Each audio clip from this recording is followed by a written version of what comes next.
It did it early. I gotta figure that out. Hey, everybody! Happy 4th of July! Welcome to the show in the morning. We're retired and I'm still wearing the same clothes because I've been up all night. Yeah. But that's okay. I just put on my lumberjack. Yeah, Becky's hiding in clothing. I'm not hiding. Whereas I'm super comfortable. I am living my shame. Hey! How's it going? Hope everybody's out there doing good. If you're watching, take a minute, hit that like button, hit that subscribe button. It helps the channel out a ton.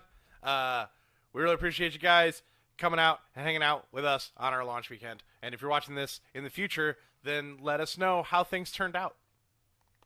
Sorry, I was just making sure our sound worked. Yeah. Let us know how things turned out if you're watching this in the future. Just send us a message. Be like, hey, it all turned out okay. Or, hey, sorry, man. We know your optimism was there, but you got crushed. Send us a future to our past selves. Send us a future. Oh, my God. That's a T-shirt. Send us a future. I'm going to stick with it. Sorry. You know what'd be amazing? Is if we had our new PRL mugs. Yeah. You know, because we got some sweet PRL mugs and merchandise over on prereclive.com, and we've got, you know, we're not set up with any kind of like distributor or anything to the extent that like everything's kind of priced individually. We would give you lower prices if we were if we could, and maybe at a certain point we will. Oh, that alert box is still messed up. I'm gonna fix that. You can talk. You go ahead and fix that. I am trying to fix my headphones because I can't hear anything. So, what's up, everybody?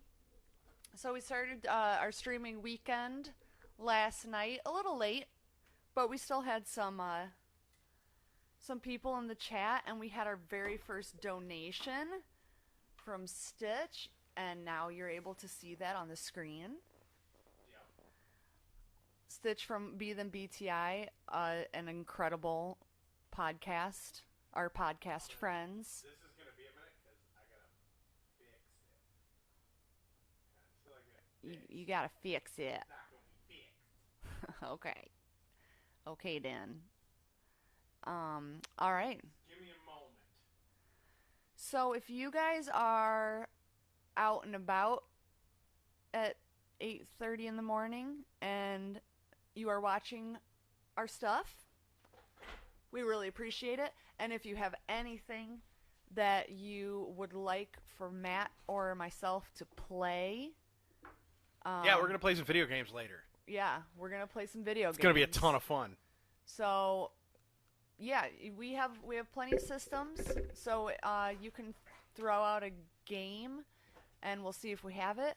Or we can start with the consoles. We have the Nintendo, Sega, Yep. Nintendo 64, Yep. Xbox 360, Yep. and PlayStation 4. Yep. So if you want to choose a console first, and then we can give you a rundown on games. Are you hearing yourself? No. You know what I forgot to do is I forgot to turn on the audio mixer. Oh. So we're not actually being monitored right now. Let me do that. Okay. We're working. The mics are working. We're just not being monitored. Okay. I was wondering. Because I heard the music beforehand, and then I didn't hear Kate wants to know what we're doing us. at 8:30 in the morning with a big holy crap. We have not gone to sleep yet. That's the scoop there. There we are. There we are. Much better. Now I have to get my chat working on here. So you go ahead and take it away. Okay, I'm taking it away. Yeah, we haven't gone to sleep yet. That's how we roll. We There it is. we checked out of the stream last night, and we Becky went to go work on her audiobook stuff, and I did some animating and 3D modeling, and then we decided, you know what? Instead of going to bed, let's just get up and stream. Let's just fix ourselves some strong cups of bitter, horrible coffee. And maybe you didn't put enough cream in yours. I mean, it's coffee. It's not going to taste good. Agree to disagree. I live on the stuff. Yeah, it doesn't mean it tastes good. Oh. That does make more sense, doesn't it, Kate? We just don't go to bed when we should. No, we're terrible at life. Terrible at life. That's kind of the standard around here. Is if other people are doing it the right way, we're probably not going to do it that way. That's the reality of the situation. We're just weird. We're weird people. Yeah. And we do weird things. Yeah. And besides, this is our life now. This is what we're going to do. Yeah. Like, we're just going to stream and talk and have fun. This is it. So, this is the office. thank you, Kate, for joining us. Everybody, Kate's in the chat. She's our newest member of the family. Yes. Over here. The at PRL family. She is the reason why you can watch us on not just Twitch, not just YouTube, not just Facebook, but all of them at the same time. She's also the reason why we have a nice website and a nice new merch store. So yes. Everybody should buy Kate all the presents. It's true. That's how that goes. It's true. All the yum-yums. Yep, all the yum-yums for Kate. Yeah, I'm totally awake. Like, I thought I was going to go to sleep, and I think I fell asleep for like 5 minutes, and then the cat woke me up, and after that I was like, oh, I guess I just don't sleep anymore. But yeah, coffee's bad. I'll just circle back around. Like, coffee is not a pleasant thing. I understand why people drink it. I'm not passing judgment on that. I'm just saying, like, I drink it, but I don't enjoy it. I feel like coffee and alcohol share that, don't they? It's one of the acquired tastes of the world. I think alcohol is one of those. I think coffee is, and I think tea is as well. And I am. And you are an acquired I'm an taste. acquired taste. So, yeah. But you age like fine wine. I turn to vinegar. and I get filled with sugar. Sediment and sugar. Filled with sugar. So yeah. This is life now, and so if you don't like it, give us money and we'll shut up. You can just send a donation of $500 and we'll stop streaming. Yeah, go to prereclive.com and give us $500 and we will stop streaming for 1 month. How about that? So if you really hate it, give us money. Give us money. And so we can keep doing it. Yeah, and if you really like it, give us money. So either way, you should be giving us money.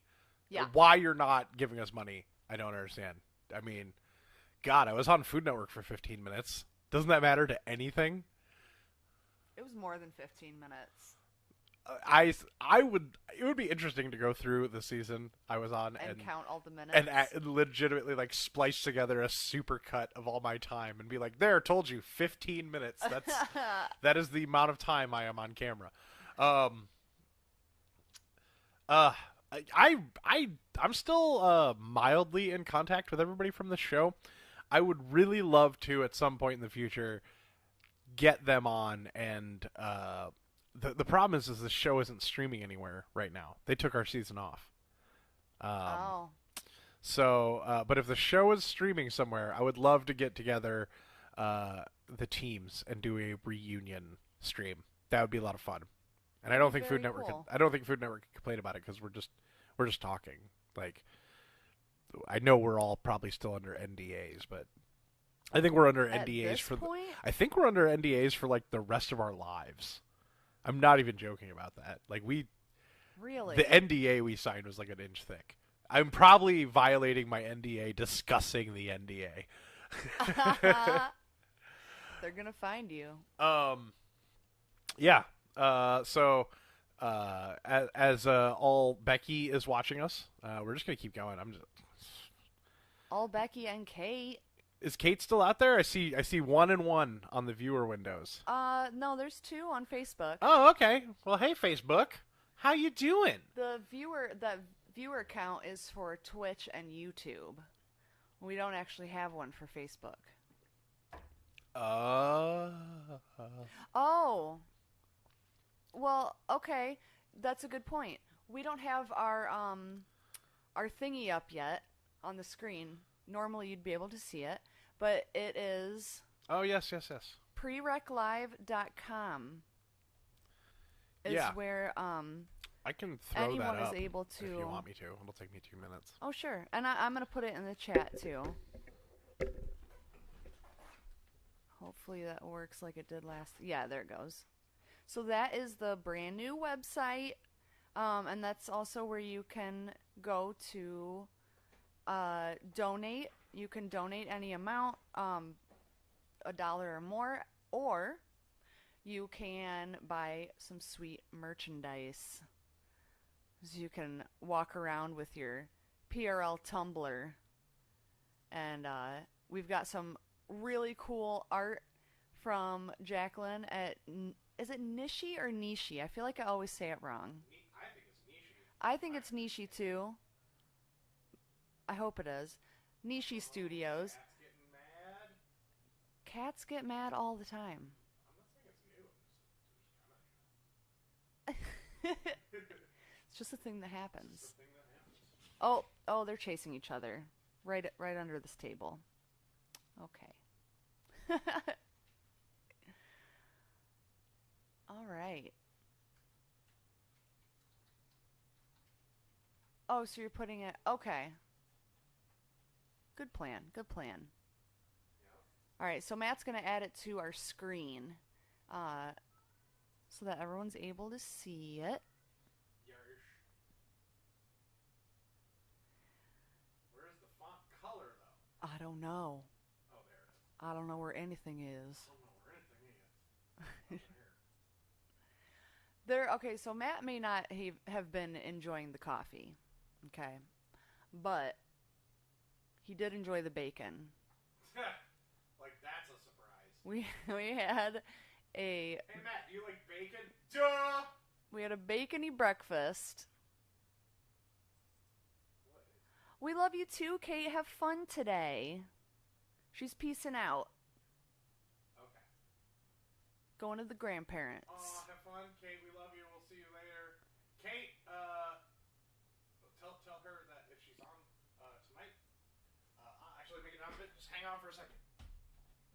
Okay, I mean she's left. Oh, she's left. Okay. Yeah. Well, if you're watching this, we'll be putting out a call later today for you to join our Discord. And if you join our Discord today and you would like to join us in the Discord this evening, Ooh. I am having a special communal thing for all you lovely people out there. Tonight, probably around 10 o'clock, I am going to run a double feature in our Discord. You are you? Yes, I am. I'm going to run a drive-in style double feature in our Discord. Trailers, concession ads, intermission reels, the whole 9 yards. It'll be like going out to the drive-in. The works. The works. It is probably not cool that I'm doing this, but we don't have Netflix anymore, and I can't really host a watch party. And also, I can't do the thing I love to do, which is craft a cinematic journey from beginning to end to craft the entire theater experience. So look for that later today. We'll be joining our Discord to doing that and running a double feature in the Discord. And we're going to see how that works, and hopefully it works good. And if it does, you can hang out and watch a movie with us. We'll probably be in the voice channel for that. For sure. Bobby's here. He says good morning. Bobby, good morning. Good morning. A cup of coffee salute to you, sir. I need my... I can't wait. I'm super excited. This is how nerdy I am. Is that once I realized that we got like a merch store, and then I could start designing merch for the show. I thought, man, the 25 people who consistently listen to us week to week. I mean, here's the thing. The show, I always like to say, oh, we got 25 listeners. We have more than that. Okay. Shows tend to kind of hit around 125 to 250 listens. We've had a couple hit up to like 500. It kind of just takes time. It takes time. It's a process. We're not Yeah. we're not a known entity that people are like regularly following, and we've been kind of inconsistent with our stuff, given some just the way things go. But what I was saying was the thing. Yep. You heard it here, folks. No. So for the 25 people, I began thinking like, man, it'd be. I hope that they want something. And I like I said, we need. If you want to send us an email at matt@prl.com or prereclive.com, I'm gonna have to get to learn that. That's all totally new to me. Yeah. But if you want to send us an email at matt@prereclive.com and suggest something from one of the audio-only shows that you would like to see on a T-shirt, I'll happily whip that up for you. Stuff in the store will be there for a while, but after a little bit, as new products become to get designed and other products don't sell, we'll be changing the designs of things. As we've said earlier, everything is priced as low as we can go on it.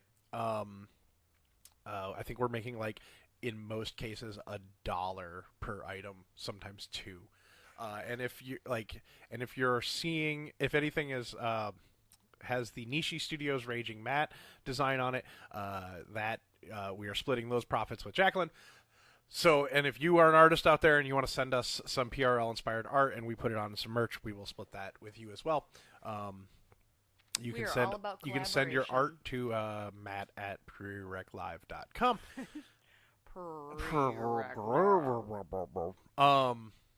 But the nerdy thing is that I love doing this so much that the minute I started whipping up merch, I was like, I can't wait to be able to buy my own merch. But no, I want my. It's time to put on the big boy pants. It's time to put on the hashtag Big Boy Pants coffee mug. I love the Raging Matte stuff, and I can't wait to get that stuff. But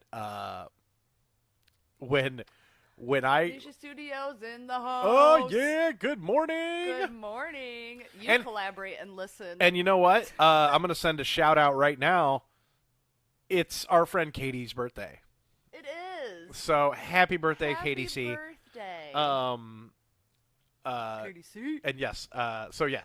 Hashtag big boy pants stuff. I don't know why I love it so much. It just tickles me to see like it's time to put on the hashtag big boy pants on a coffee mug and on a hoodie and on a shirt and on a pillow. I am really looking forward to, and this is not something we were able to. It wasn't loading for some reason. We were having issues. I think they were working on their store at the time. I think so too. Because we kept getting disconnected.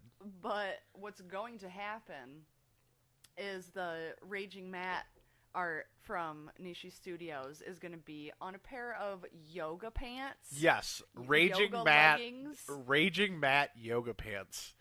And I am going to buy those. Those are a gift for the tense yoga lover in your life.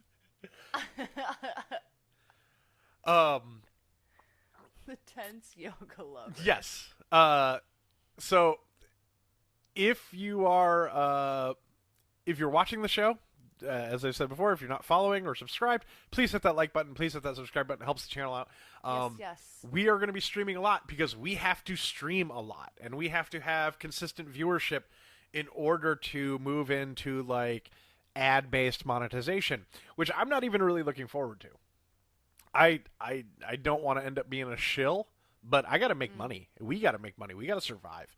Times are tough out there, and it's not getting any better, really.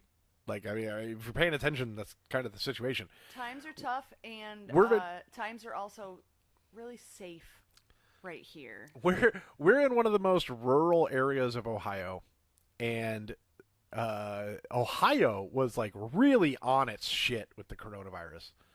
It was. And then it all fell apart, and, like, 2 days ago, they labeled our county one of the most rural, like, if I walk outside right now, I'm 15 feet away from a cornfield, more or less. If I walk, and they labeled our county as like a red alert, high density coronavirus zone. And this was after Becky had left her job because they they were not making sure that she was safe and protected, and that's not cool. No. So we're out here. It's not We're cool. streaming. We're talking, and we're trying to just keep the bills paid, keep the lights on. Make sure that everything's getting done. And so if you want to help us out, head on over to prereclive.com and you can throw us $1, and we would really, really appreciate it. All this weekend, if you donate $20, we're throwing you on the credit sequence of our show. We are going to put you on our patron wall as a producer. And we will be making sure that you are top-notch fan, taken care of, all that.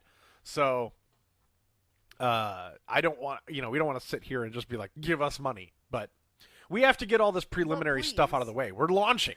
We don't have a lot of track record of this for anyone to draw from. Everything's been audio. No one's had to look at my ugly mug and my radio face. Shiminy. Radio face. Also, our lighting is not the best. And we both look super red. And Bobby said there should be a tomato face mat merch. Absolutely. Nishi, if you want to draw tomato mat, we'll put it on something. I can see that being super cute. I can feel it already. Does anyone remember the Attack of the Killer Tomatoes cartoon other than me? The cartoon? Were you unaware? Yeah. Attack of the Killer Tomatoes. Attack of the Killer Tomatoes. You never watched that show? No. My goodness. Did anybody watch that show? Is that a figment of my imagination? Somebody in the chat, tell me. Did I imagine that there was an Attack of the Killer Tomatoes show? Ah, okay. He watched it. Bobby watched it. Okay, thank you. I thought I was kind of going crazy there for a second. You were making it up. This is a really funny experience. Okay. When we got the DuckTales game, right? And RoboDuck showed up in the game, I had an existential crisis, come full circle. Because at some point in college, I was talking with somebody about DuckTales, and I said, oh yeah, and RoboDuck. And they were like, what? And I was like, RoboDuck from DuckTales. They're like, that's not a thing. And 7 people told me that there was no such thing as RoboDuck, and he did not exist in that show. And so I go, was it Darkwing Duck? Was it Tailspin? There were so many of those shows. There was a lot of waterfowl-based television in the 90s. And I had gone through 10 years of thinking that RoboDuck was a complete figment of my imagination, which is not unrealistic because I did that kind of thing. I used to just watch television shows and create new characters for those shows. So it was totally conceivable to me that I was just I like RoboCop, and I like the RoboCop cartoon, and I like DuckTales, and I was probably just 5 years old and created this character RoboDuck. And then when he showed up in the game, I was like, I'm not insane. I mean, I am, but, But you've been validated. Yeah, I was validated. For that moment in time, you were not insane. If you were one of the DuckTales Donald Duck nephews, which one would you be? Is there that much of a difference? Yeah. I mean, I know their names, but other than that, come on, man. You know how long it's been since I've watched DuckTales? I used to know which one was which, because they're color coordinated. Yeah, Huey's red. Is that what it is? Because it's the Alvin and the so. Chipmunks. It's the Alvin and the Chipmunks color scheme. Yeah. It's the exact same color scheme. Yep. Which is why I was thinking Huey was red, Louie is blue, and Dewey is green. But now I'm going to Google it.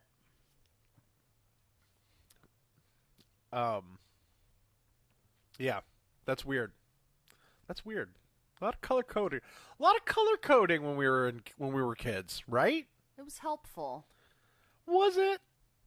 Was it helpful, or was it setting an unfair precedent that we should learn to recognize people based on their color palette? Think about it. Oh. Well. Don't use that. Those are like the comic book. Yeah, they're all just wearing black shirts. Speaking of, if you haven't read the DuckTales comics, dude. Okay, somebody Googled. The DuckTales comics are awesome. Somebody Googled which of Donald Duck's nephews wears red. Okay, Huey in red, Dewey in blue, Louie in green. Nice. As I thought. Bobby, that is awesome that your kids are enjoying DuckTales. The new one is, I haven't seen much of it, but it's really good. David Tennant is a really good Scrooge McDuck. Well, he's Scottish, so that helps. And he's David Tennant. Hey, look, anything the Doctor wants to do, I'm on board with. He is brilliant. I watched I think it was over quarantine. Oh, they're watching the old ones. Even better, man. Have you shown them the movie yet? The DuckTales movie I watched like a year ago. Just out of like, I think I played the game, and when I was done, I was like, you know what? I'm going to watch some DuckTales. So I got like the Mystery of the Lamp, I think it's called. The movie. Oh, wow! Yeah. That's a really good movie. Like, it holds up. Like, I mean, it's a kid's movie. I don't have a problem with kids' movies. You know, like if they're good. I like a good. I don't mind a kids movie if it's good. You know, like it's when they're like. I think all of us as children began to detect when like things were talking down to us, like when it was like, oh, this is for kids, and so like when you begin to smell kind of like that's why shows like Batman the Animated Series hold up so well, is because it respected us even as children. It respected us to be able to handle that kind of subject matter and that kind of like thing. And even though like Standards and Practices was always trying to like take anything remotely thought inducing out of children's television, you know, there are those smart shows that learned how to navigate those waters. I still think Batman the Animated Series is one of the best just television shows, like animated or not. Like I think it's great storytelling, and yeah, it's for ages 7 and up. But Batman is a character that everyone can love, and those stories are just simple and good. It's like the Max Fleischer Superman cartoons. Like I love the Max Fleischer Superman cartoons. They're fantastic. Like the art in that is so amazing, and the fact that they were using like the Superman radio drama actors, so everyone who was playing all the parts had been like kind of like playing these parts for a while. It was really a really solid piece of animation. And I mean, I haven't watched it in a while. I have it. We'll get to it in the movie show. We got a lot of things in the movie show that I don't know if Becky's ready for, like the Dungeons and Dragons cartoon. I've seen some of that. Yeah, I know you've seen some of it. I didn't know if we were doing TV, if we were doing TV shows too. Everything's on the list eventually. Yeah. Everything's on the list eventually. Oh yeah, the Rising Palace scene. That was so good. That I might watch DuckTales after y'all do the drive, after we do the drive-in tonight. I want to watch DuckTales. Dude, let's watch some DuckTales movies. All right. So yeah, if you're just joining us, hello. Hello. Don't forget to hit that like button and subscribe button. We're PRL Live. We're going to be doing this for now on. This is our new thing because we can't go outside without dying because we're both immunocompromised. So please give us a follow as well. Yeah, give us a follow. We've got some exciting stuff. Yeah, go to PRL Live, toss us a buck, help us keep the lights on, keep our bellies full, keep everything going on. Yep. This way. This way. We'll learn it. It's right there. This one. So yeah, you can head on over there. We've already got some one donation from last night, and that's really appreciated. You guys are awesome. Anybody who donates over $20 is getting put on our credits as a producer. And everyone who donates is getting put on our producers wall on our website. On our patron wall. Yep. Go if you want to pick up some merch to rep the show. That also helps support us if you don't just want to give your money away. But you're gonna spend a lot. You're gonna spend a lot more money on some merch, and you could just give us $2. So, I mean, 6 of one, half dozen of the other. Yep. But it's your money, and we appreciate it if you would toss some our way. But nobody's expecting that. Jacqueline, I never watched Winx Club. I don't know what that is either. Mm-mm. Was that after my time, I wonder? If it's a cartoon show and it existed after 1995, yeah, I don't know if I've seen it. Yeah, same here. Like, I did not know what SpongeBob is forever. Yeah. Like, still, I had people in college being like, dude, do you watch SpongeBob? And I'm like, you're saying words, but they don't make sense. I'm familiar with all those words individually. Sponge, Bob, square, pants. Those are all things I'm familiar with as concepts. But this thing you're speaking of, I don't understand. Oh, no. That's terrible. They're rebooting Winx Club, and they ruined it. I hate when things get ruined. When they're just trying to bring it back, and they ruin it. That sucks. That is a sad fact of life we're all just going to have to get used to. Is that everybody wants to bring back something they were familiar with when they were children. And so when you get the opportunity to do that, that's when we find out how good your fan fiction is. Yeah, now that our generation is running things. Yeah. We're seeing a lot of it already, and that's why they they messed up Star Wars, they messed up Reboot. Did anybody watch any of that new Reboot series? I loved Reboot when I was growing up. It was like the first CG show I'd ever seen. That and Beast Wars. But they brought it back, and it just was awful. It was like some high school VR Troopers thing. It wasn't even Reboot anymore. Yeah, that's the sad thing, is that I mean, for every John Carpenter who's remaking The Thing because they loved it as a kid, you're gonna have people who make the remake The Thing, or people the remake who decide prequel to make a movie about robots that change from cars into robots from a TV cartoon. And make it really horrible. Was that a clumsy Transformers reference? Yep, super clumsy. I'm getting really tired. Apologies. Somebody bought... Oh. What? The real Catherine the Great just bought a PRL logo vintage hat. Thank you. Oh my goodness. You're amazing, and I love you. Becky, we're getting divorced. I'm marrying Catherine the Great. I understand. Completely. Thank you. Yes, that's thank awesome. you so much. We appreciate that so much. Like, this is a very scary thing. Like, we're just going to be real because this is just us drinking coffee and talking, and I'm out of coffee, so I'm going to keep talking. I need to keep drinking coffee. This is like kind of terrifying because we were planning on going video, and we were like, yeah, and then we'll take a couple years and build our audience, and then maybe we can do like merch and have to like be at a point where we can make some money off of it. And then the whole COVID situation happened and everything, and now we're in a situation where money's just not here anymore. So we just have to do this. This is just what we're doing. So we're figuring out as we go. We're going to hopefully get better at it. We'll be playing some games later. We'll be doing fun stuff. I don't know. You know what? I have a fun idea. Emily's in the chat. Emily? Mm-hmm.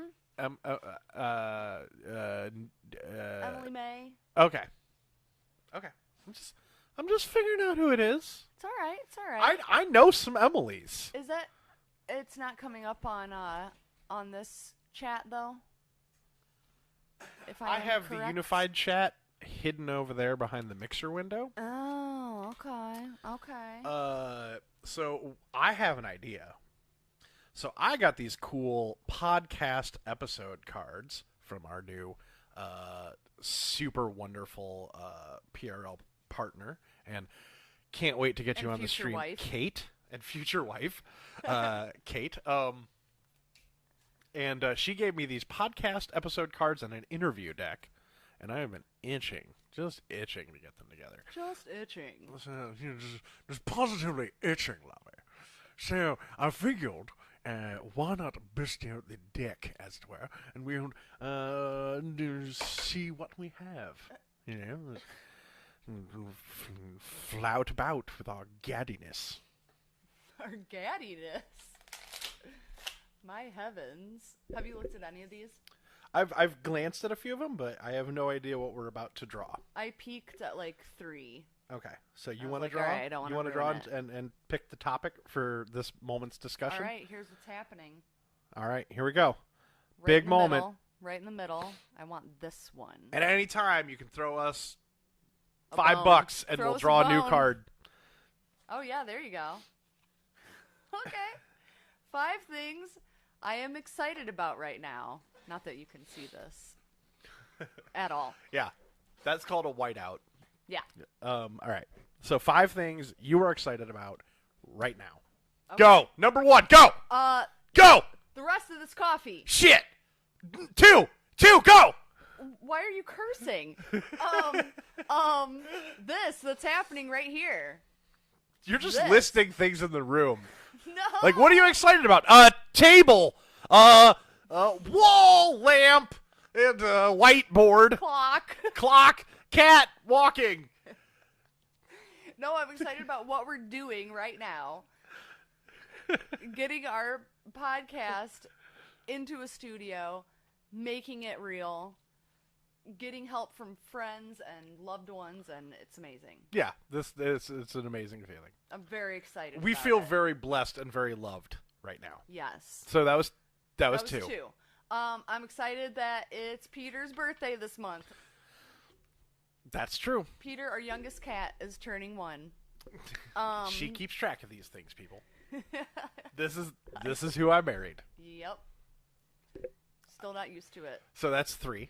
Okay, that's 3. How you're having a lot of difficulty coming up with 5 things you're excited about. No. Oh, I'm okay. Just I'm just being. Whoa. I'm Whoa. just Whoa. being Whoa. really Calm tired. down. Whoa. I'm being really tired. I'm very excited for my future Raging Matt yoga pants. Number 4. I am really looking forward to the day when you just show up to bed in Raging Matt yoga pants and your pizza shirt, and I just throw up. I just throw up. I would never wear those 2 things together. Are You you just look serious? like a red spotted grease monster.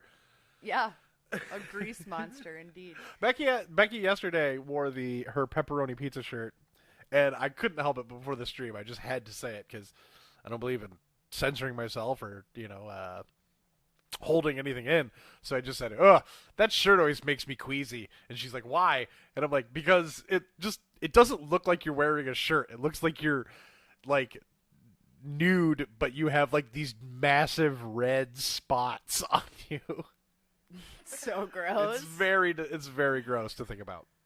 Okay, and number 5, I'm really excited to eat Chinese food again, whenever that may happen. I'll make some Chinese food if people donate so we can afford to buy the ingredients to make Chinese food. And I'll make a recipe. How about that? I'll make the recipe video. I'll teach you how to make Chinese food. Yep. Huh? Learning How Chinese about that? food from a white Midwestern Irish guy? Does it get more authentic? I submit that it doesn't. It sounds crazy, but he makes some mean Chinese food. I was lucky enough to take some. Hey, Emily May is back again. She chatted. I think our chat is super far behind. I forgot to bring the mouse with me so I could refresh the chat that I'm looking at. That is accurate. It's Oh, okay. just not pulling up anything from Facebook. So she just switched from Facebook to Twitch. Oh, I understand now. Yeesh. I understand the situation. All right, my 5 things that I'm excited about. Number 1, I am excited that we have launched and we have already been getting some people following, some people liking, some people commenting, listening, buying things, donating. That's super awesome, and I honestly can't thank you enough from the bottom of my heart. The very bottom. As a person who is more or less physically disabled, with the extent of like my left leg doesn't really work too well, and it's constantly full of like muscle knots. I don't know what's wrong with it. I mean, it's constantly in pain, and it's full of like, it feels like there's just rocks inside of my leg, like literal rocks. Like I'm not joking. I'm not hyperbolizing that at all. Oh, your number 1 fan bought a PRL logo tumbler. I love you, my number 1 fan. Your number 1 fan. You guys are amazing. I'm so touched. Me too. So I haven't been able to really Thank work a you. kitchen job since my my leg went down. And like I said, I'm not hyperbolizing. Like, if you meet me and you want to feel it, it'll make you nauseous. I'm not gonna lie. It's pretty But gross. if you just run your hand down the back of my calf, you can feel like hard as rock, like quarter-sized, marble-sized muscle knots that just will not go away. And believe me, I've tried. My wife's a licensed massage therapist, and she can't get them out. And she's like, I think your legs are just hopeless. So because of that, standing, Well, I have another theory, but standing, walking, all those things, being on my feet, it's just impossible for me. The longer I am on my leg, it has to be a nerve situation, because the longer I'm on my leg, the less my hands can actually have gripping power. As my leg begins to become more painful, the pain spreads up my body and into my arms. And that made it very dangerous when I was working in kitchens and I could no longer hold on to a knife as I'm chopping as fast as I can. So since then, I've been doing some website work design on the side. I've been doing little motion graphics and other stuff. And I've basically been trying to hustle it. And Becky's been kind of the breadwinner of the family, with the exception of my disability. And I don't want to be on disability forever. I don't want Becky to be the breadwinner forever. So you're going to hear this several times a day if you're listening. I've been trying to figure out a way to make us some money, and this is the best option I have with the current situation. So and we're gonna be twin breadwinners. But so number 1 thing I am excited about. You're taking a long time to come up with 5 things you're excited about.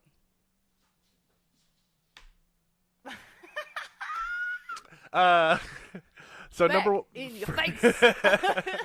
First thing I'm excited about is that you guys are here with us and supporting us, and that's amazing. And I like I said, I can't thank you about enough.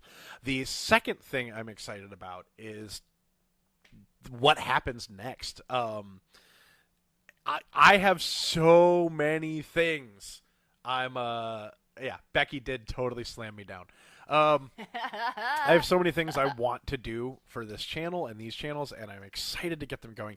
It's going to take me some time to get all the things set up. So that's number 2. Number 3, I'm excited for burgers, because I'm going to make burgers later for 4th of July, because it's a law. They can literally send you to jail if you don't eat burgers today, or hot dogs.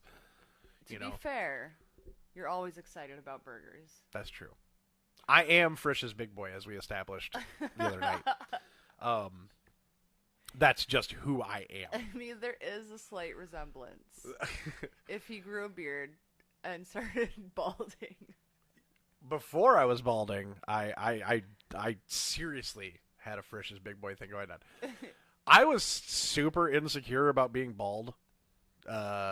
Not like from the standpoint of like, I don't care in my day-to-day life that I'm bald, because I don't see the top of my head. But now that we're doing video, every time I just go like this, I go, "Oh God, get it away!" All right, what's number 4? 4? Yeah. Am I on number 4? Yeah, I guess I am on number 4. I believe so. I could be wrong. Number 4 thing I am excited about right now. It's a long way off, but Elden Ring and Demon Souls remake. My God. Oh my God. The people who know me know I love those FromSoft games. Those are fantastic. That's why you play one every Sunday. Mm-hmm. Yeah, check that out. Tomorrow, extra long Praise the Sunday stream. So you're going to want to be here for that. Number five. Number five thing I'm excited about.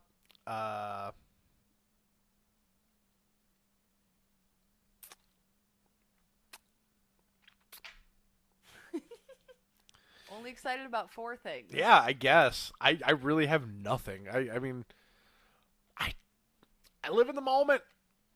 You know, I don't really like everything I'm excited about is happening. So I mean, I was giving Becky shit earlier, but I was just being silly and fun. But anyway, so that was That's cool. what you call it. So yeah, that fifth thing I'm excited about is the Dr. Pepper that Becky's about to go get me.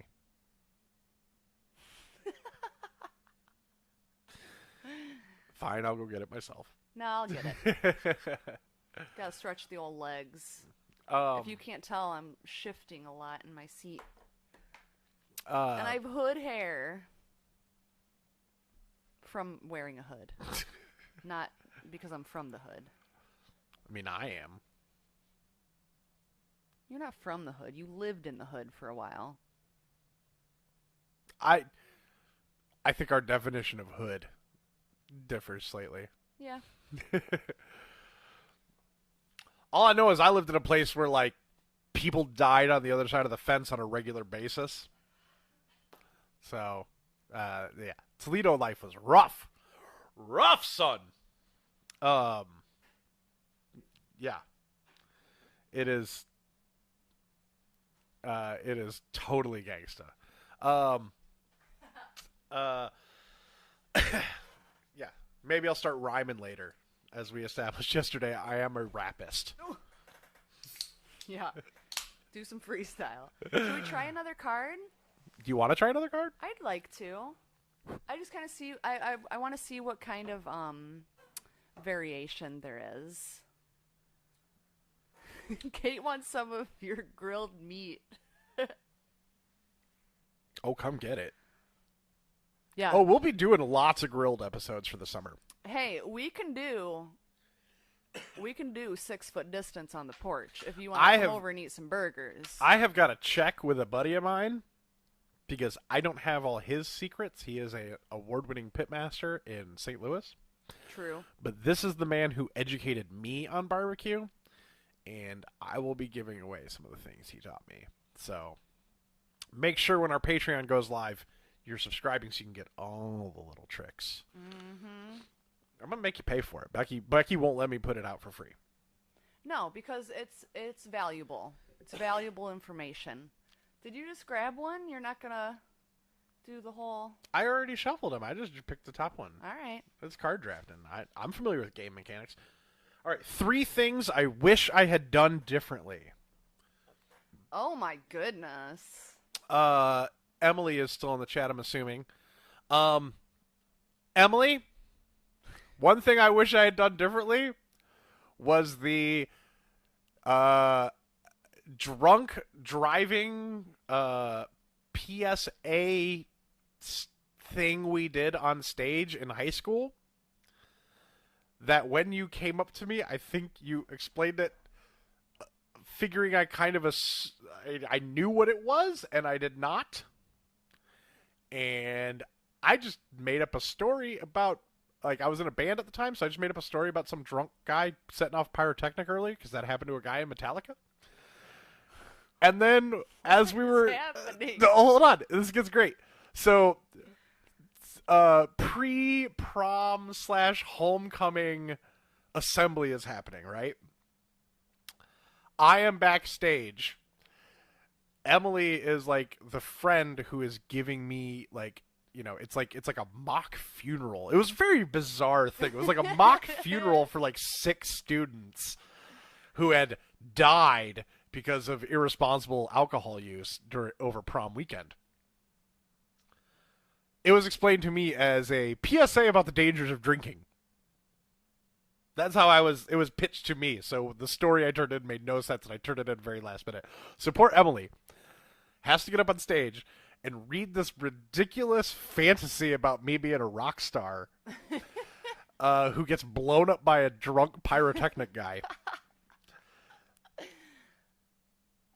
After 5 other people had come through with very believable, realistic stories about getting drunk and getting behind the wheel and killing themselves. Wow. So it was just one of those things of like, you know, she comes over, she gives me the gift and says basically how much she's going to miss me. Because you're dead. Yeah, because I'm dead. And then she hugs me, and then I just walk off the stage. And in the moment when she hugged me, I'm just like, well, this was all wrong. And I just walked off the stage, and as soon as I got backstage, all the other students were like, dude, that was nowhere near what this was supposed to be. And I was like, I wrote that 10 minutes ago, and I had no idea what it was. Yes, we had many magical Emily Matt moments. Another thing I wish I had done differently. Really quick. Yeah. Is Emily the one that you and she were... Hey, thank you, Hetero Life Mate fan. Brought a raging Matt T. Awesome! And another piece of merch. You guys are amazing. You guys are seriously are like literal best. Ugh. Ugh. Was she the J to your Silent Yes, she was Bob? the J to my Silent Bob. Oh my Bob. god. Okay. So I've heard about this, and I saw the picture recently. I still have the pictures. Well, I think she may have shared it on Facebook or something. I don't know. If that was the first time you see it, then you don't go through my photo albums. No, you had shown me long ago, but then I saw it again kind of recently. It's so cute. You guys are the cutest Jay and Silent Bob I've ever seen. Including the reel. This transitions right into another thing I wish I had done differently. Okay. Right when I got over cancer. Like which time? Like the second time. I don't know. First or second time. Okay. This is right after I met Nishi. I went to I went to to a couple Comic-Cons. Mm-hmm. At one Comic-Con, I met filmmaker, Kevin Smith collaborator Brian Johnson, and Ming Chen, both of whom are just the nicest guys. But I have like super terrible social anxiety, and probably I'm not diagnosed, but according to a DSM-5 test I took, I probably have like slight high functioning autism as well. And so I'm not very good at social cues. And I met Brian Johnson and Ming Chen, and I just kind of attached myself to them like all weekend. Like just kept kind of wandering over to their table and just having a conversation. And I wasn't like fanboying on them. I was just talking to them as people because I respect them and I wanted to just kind of like share a conversation with them. And they were both very, very nice. And then the next con I went to, I met Jason Mewes. And he was an absolute just amazingly sweet guy. And, we talked to him and Michael Super Rooker. nice. And Michael Rooker hit on Becky. And, that was awesome. It was. So he was such a positive person. He was like him. He was so nice. Jay, Henry Winkler, and the Green Ranger. Absolutely the sweetest people I've ever met. Yeah, they were really great. But Jay, I had known he was going to be there, and I had thought about it, but I forgot to bring the picture of me and Emily as Jay and Silent Bob because I wanted him to sign it. Oh. And then my intention was to go to the next con that Kevin Smith was going to be at and get that, and then I would have hit basically the whole Comic Book Men crew with the exception of Mike Zapsik, who I just haven't had the pleasure. So that's one thing I wish I had done differently in my life, which is also similar to another thing my third thing I wish I had done differently in my life, which was I went to a comedy show in Cleveland. I believe this was right after me and you started dating. We went to Stella. Did you go with me to that? No. Oh, okay. I went and saw the comedy troupe But Stella I've in Cleveland. heard the story. Oh boy! So went and saw. I love the comedy troupe Stella. David Wayne, Michael Showalter, Michael Ian Black, hilarious people, and their sketch comedy is just perfect. I went and saw Stella live in Cleveland at the House of Blues, and I went to the bathroom after the show. I'm in the bathroom. I'm in the stall. I walk out of the stall, and David Wayne is in there having, like, someone came in while I was going, and we're finishing up when I came out, and it's David Wayne, like, seriously, like, from me to Becky. And this is the only time in my life I can ever say I've honestly been, like, 100% starstruck. Just, like, brain disappeared. So it's Christmas time, and as I was walking into the bathroom attendant handed me a Christmas ornament and said, "Here you go, Merry Christmas." I said, "Thank you." He's like, "God bless." And I'm like, "Awesome." So I stuck it in my pocket, and I went to the bathroom, and then I got out, and I'm washing my hands. David Wayne is finishing up washing his hands, and I'm trying to get the courage up to say to David Wayne, like, "Hey, man, I'm a really huge fan, and I just think you're awesome, and, you know, just thank you for everything." And so I'm, like, running through the situation in my head, trying to get myself, like, okay, you're going to talk to David Wayne. He's, like, a hero of yours. You need to be calm. You need to be cool. You need to, like, you know, not come off like an insane psychopath. That's the plan. So I get up the confidence. I turn. I square my shoulders. I look straight into David Wayne's soul windows. And I say, and I put my hand in my pocket. And I have, like, that Hobbit moment of, like, what the hell's in my pocket? I'd forgotten all about this little, like, Christmas ornament that's, like, this big. So I pull it out. I look at it. David Wayne is now waiting for me to say something because I go, hey, Mr. Wayne. And so I go, "Do you want this? The guy in the bathroom gave it to me."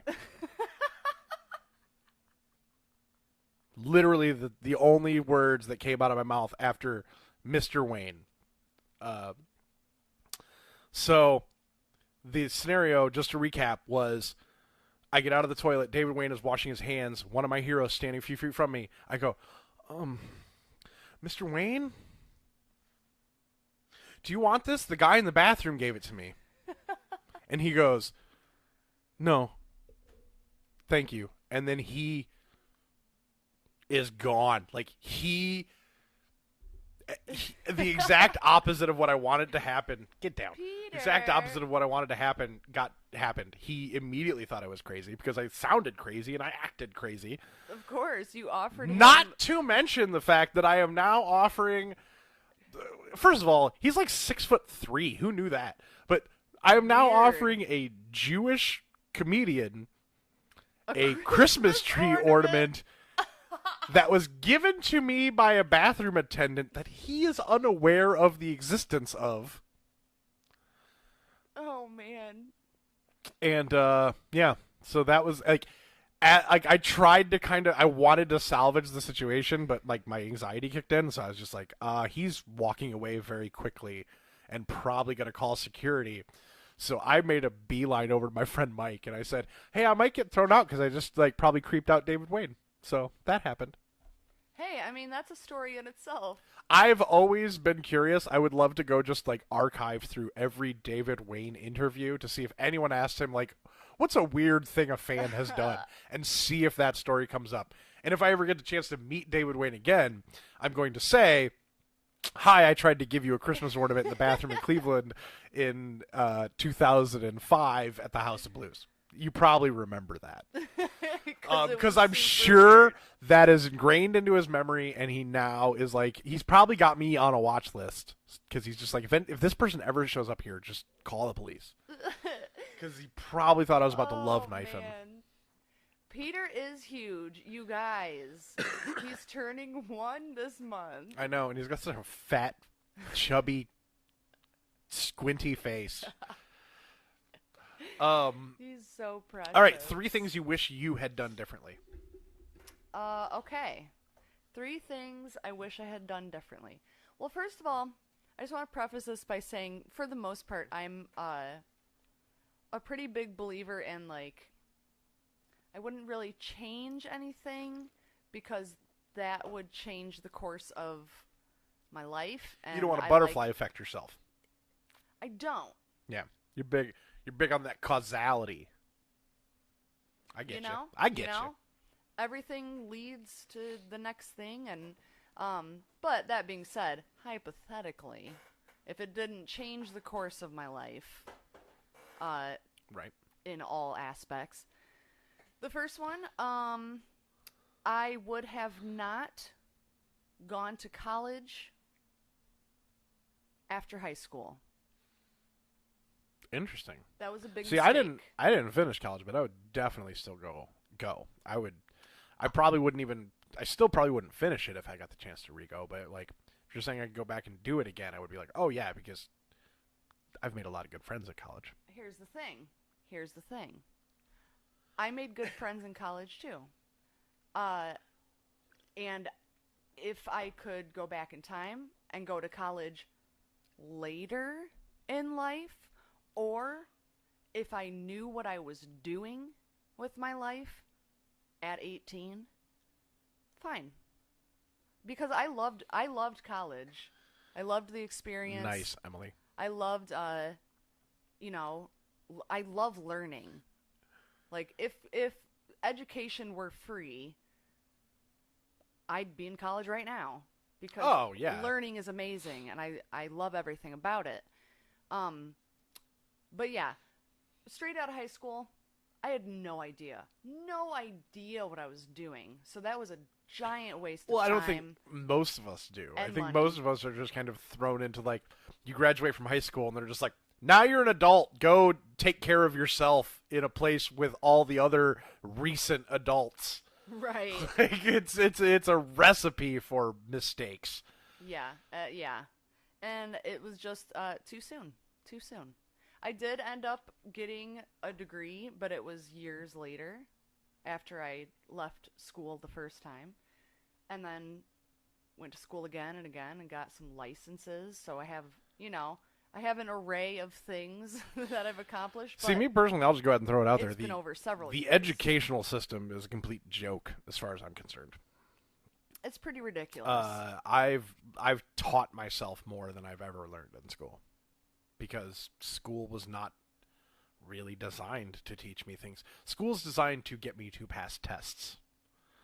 Like, nothing so few of what I actually learned in high school or grade school, I still use. Like, I'm not saying it's not important stuff to learn, but, like, I feel like the subjects that would have been actually helpful for me to learn and that I would have used later in life were kind of always, I mean, it's not just about them being math and science and stuff. It's more about, like, I mean, I'm not good at math to begin with. Like, dyslexia makes that an issue. But, yeah, like, I don't see the value in being able to answer 50 multiplication questions in 5 minutes or 100 multiplication questions in 5 minutes. No.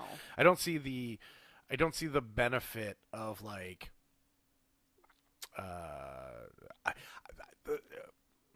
I want to tread lightly here because I have some friends who are educators and I don't want to make them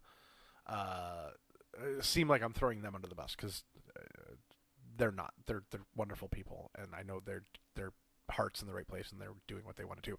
But I've always felt personally that if school for me would have been go to the library and learn something, I would have done a lot better. And I'm not saying that that's how the complete educational experience should have been.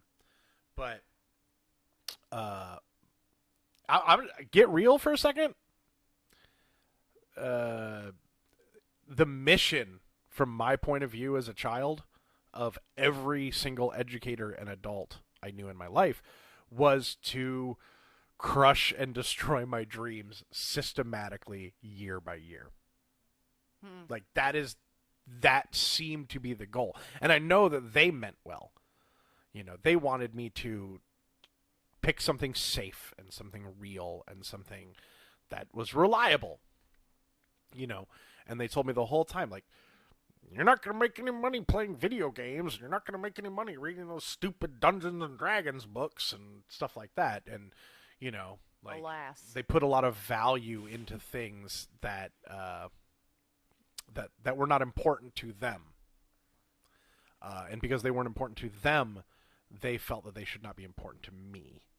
And that's bullshit. And that's kind of how I always felt about the way to do things. Education growing up.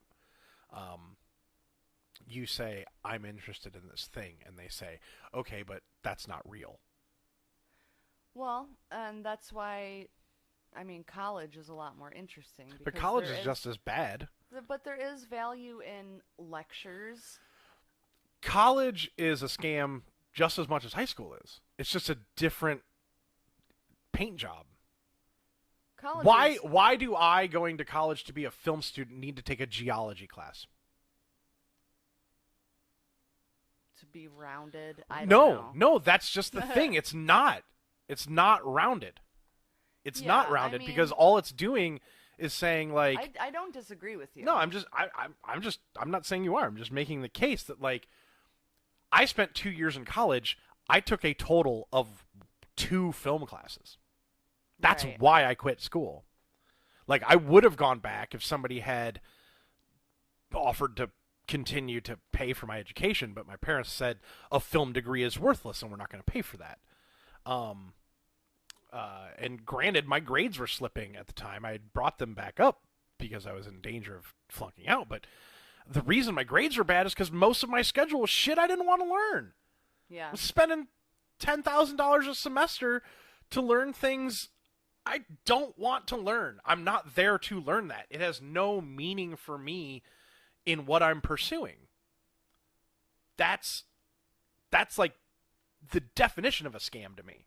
Yeah. Is saying, hey, come to school so you can learn and get your education and, like, pursue a career that interests you and, like, follow your passion. And then when you get there, it's just more of the same, like, but you got to learn the stuff that you're never going to use.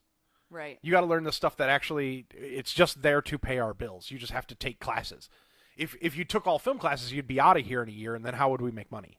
And then it's a whole other conversation talking about the cost of college and how ridiculous. Yes, that is another is. thing. Is my parents comparing the cost of my education to the cost of their education?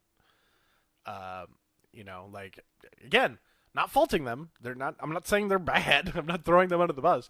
I'm just saying, like, it's an unfair comparison to say, like, what do you mean you need $10 or $10,000 for a semester at school? When I was at school, semester at college was $800, and I worked my way through it at a part-time job. And it's like, yeah, I work 60 hours a week at McDonald's and still try to make it to class on time, and I'm still drowning. Right. And I will never be able to pay off my student loans ever. It's a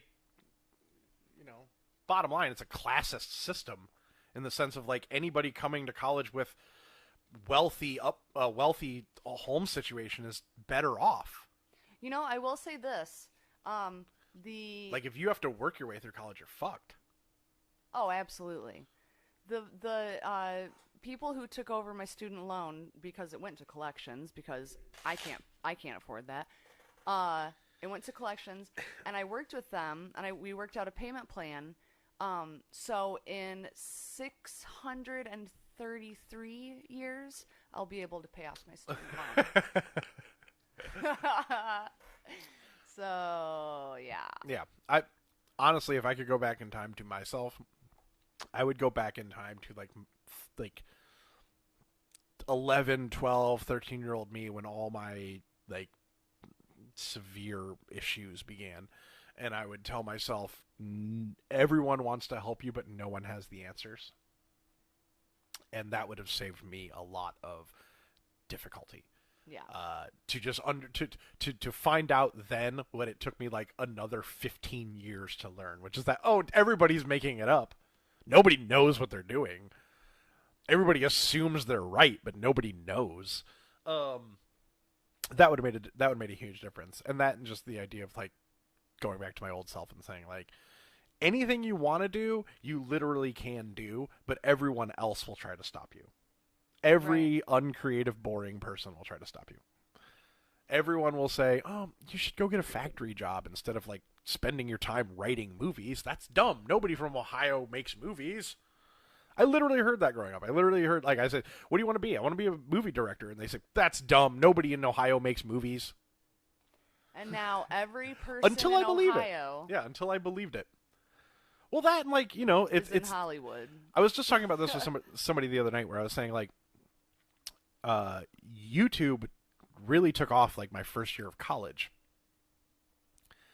and I was so jaded and cynical about everything while I'm a film student that I'm like, yeah, but that's not a thing. Like, that's not going to be anything. And now look, you know, over a decade later, and I'm sitting here on YouTube with one viewer. Hello out there, YouTube. I know it's you, Becky.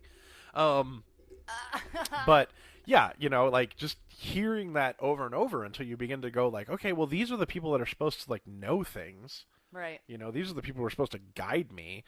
And that, you know, and they're telling me that my dreams are dumb.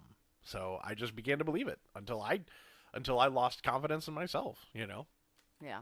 And then the other thing. See, I'm on a roll now. Like, I'm sorry, this is boring. Well, I mean, you can go ahead, but we should also stop. We should switch subjects because it's not. I mean, let's do it. Let's do it because it's like the podcast. Yeah, we're just talking. We're just talking. And I'm sorry that it's making you boil. Yes. And it makes us boil too. Yeah, it does. And Emily, for sure, loudest boos come from the cheapest seats. It's absolutely true. But it's something that no one will tell you. You have to kind of learn it on your own. And like, right. The issue is really about, you know, like, creativity in general is such a fragile thing. The desire to create something is fragile. And also, it is quite frowned upon. It is a glass drop of water, and you have to hold it super tight and not let it slip through your fingers, because once it's gone, it's very hard to recapture. And you know, people who want the best things for you, have the best intentions for you, can spend a large amount of their time crushing your dreams on accident. They do it because they're afraid of the risk. They're afraid of the consequences of your failure. Right. They don't want to deal with. They're looking out. They don't want to deal with. No, it's a selfish thing though, because it is. What it's coming from is their desire to not have to deal with you in those moments of failure. Yeah. You know, like, I firmly believe that my parents told me to abandon the idea of making movies for a living, not because they didn't think I was capable of making movies. They didn't want me to make that attempt, fail, and then come back broken. But all that does is make you take that drop of water that you're trying to hold onto so tightly and give it up, because at a certain point you just hit that moment where you're like, I guess everyone's right, and I guess I'm not going to do anything. And so, yeah. That really gets me. It really gets me. I wouldn't change my life. I don't want to sound like I'm upset, because I'm not. Life is what it is. Hey, this wasn't even your answer to the card. This is the podcast. I know. I'm saying. I know. I'm just saying. Yeah. I don't want to change my life either. Yeah, I don't. I'm just saying that. It is possible to shield someone without destroying their dreams. And we should all be paying a little more attention to that. I don't remember how we got here, but oh yeah, things we were doing differently. Mm-hmm. Do you have more? Or did you go through all three? That was one. That was number one. Where'd your face go? That was me being like, oh yeah, shit, I'm talking a lot. It's all right. That was number one. It's an important topic. This is why these cards are great, because they get Yes, us talking. Absolutely. These other two that I thought of, you probably won't have anything to say about. But I wish that I would have kept up with ballet. Okay. Okay. And I really loved it, and it would have kept me probably limber and not, an old crotchety old woman. Which I'm not, but and three, I wish that I would have kept up with learning Spanish. I learned it all through high school and also in college, but I wasn't in college that long. And I wish I would have kept learning it and kept sharpening it so I could be bilingual. I love language. ¿Por qué? ¿Por qué? Yeah. I'm just curious. Because. I'm just questioning. Like, why is that like a big regret? Like, why is it's not a big regret? Well, the card was things you would have done differently. Okay. So I was just questioning. that's a thing I would have done differently. Is I would have not stopped learning. I love language. Like right now, I'm learning Gaelic. What? When am I ever gonna use that? Never. That's when. But if we meet a leprechaun, though, we're set. Yeah, absolutely. We're be able good to say, go. You wear an orange shirt. We'll do it. That's what I'll be able to say. Can you say it right now? Clothing I'm not really comfortable with yet. She's full of shit. No, everybody just saw it. That is what I'm learning right now. Is colors and clothing. Colors and clothing. That's what I'm learning right now. So I can say to falte rot. You're welcome. There you go. You did that. Slan. You just did that. You just Slan. laid that right out there. Goodbye, Slan. Dioit. Hello. Becky welcome to So- Becky lists Gaelic words. There you go. These are things I can say to leprechauns. Um, Yes, thank you. Emily's learning sign language. She gets it. Well, sign language is a universal language, so that's a really good one to Sign learn. language is a really brilliant one to learn. But Spanish is going to be, like the number one language in this country. So that would have been a good one to. I can still understand it, but I sure can't speak it super well. Language is an illusion. Oh boy. It is. It's an agreed upon construct. Yeah, it is. That's why people who get really picky about language really annoy me.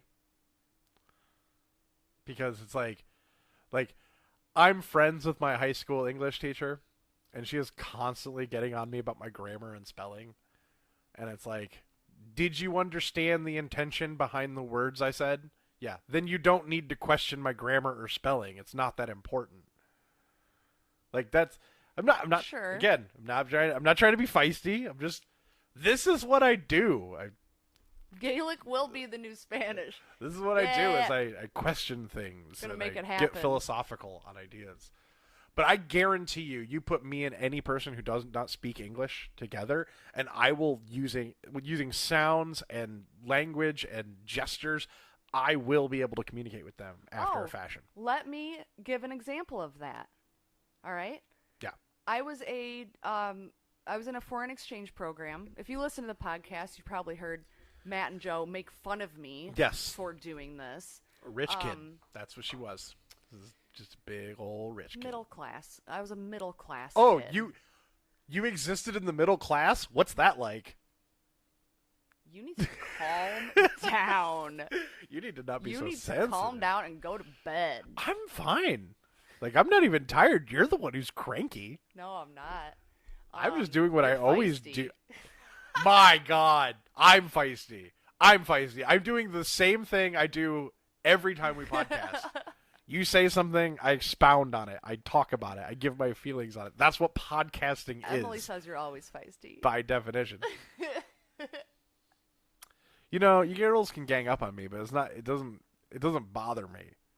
You know. It doesn't. Okay, now here's an example of the People can't handle the truth. the Spit fire. of the language thing. So I was in a foreign exchange program, and I had a French girl come live with me, and I went and lived with her. You know, that's how that works. But we and my mom loves telling these stories that when we were together, when she was in America, we shared a bedroom. We had, you know, the bunk beds, and we, like, I don't even want to say talked, because I didn't learn, like, almost any French, and she didn't learn any English, so we did not speak the same language at all.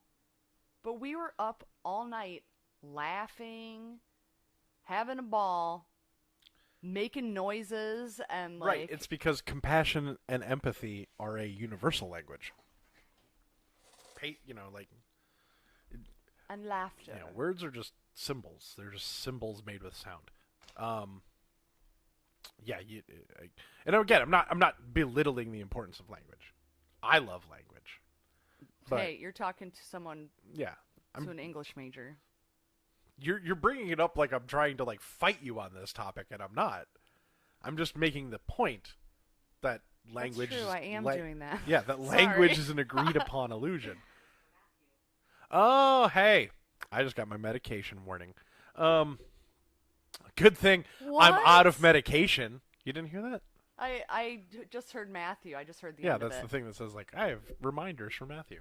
But I'm out of my medicine. That's just how that goes. Because every time, I think my doctor is doing it on purpose. I can't prove it, but...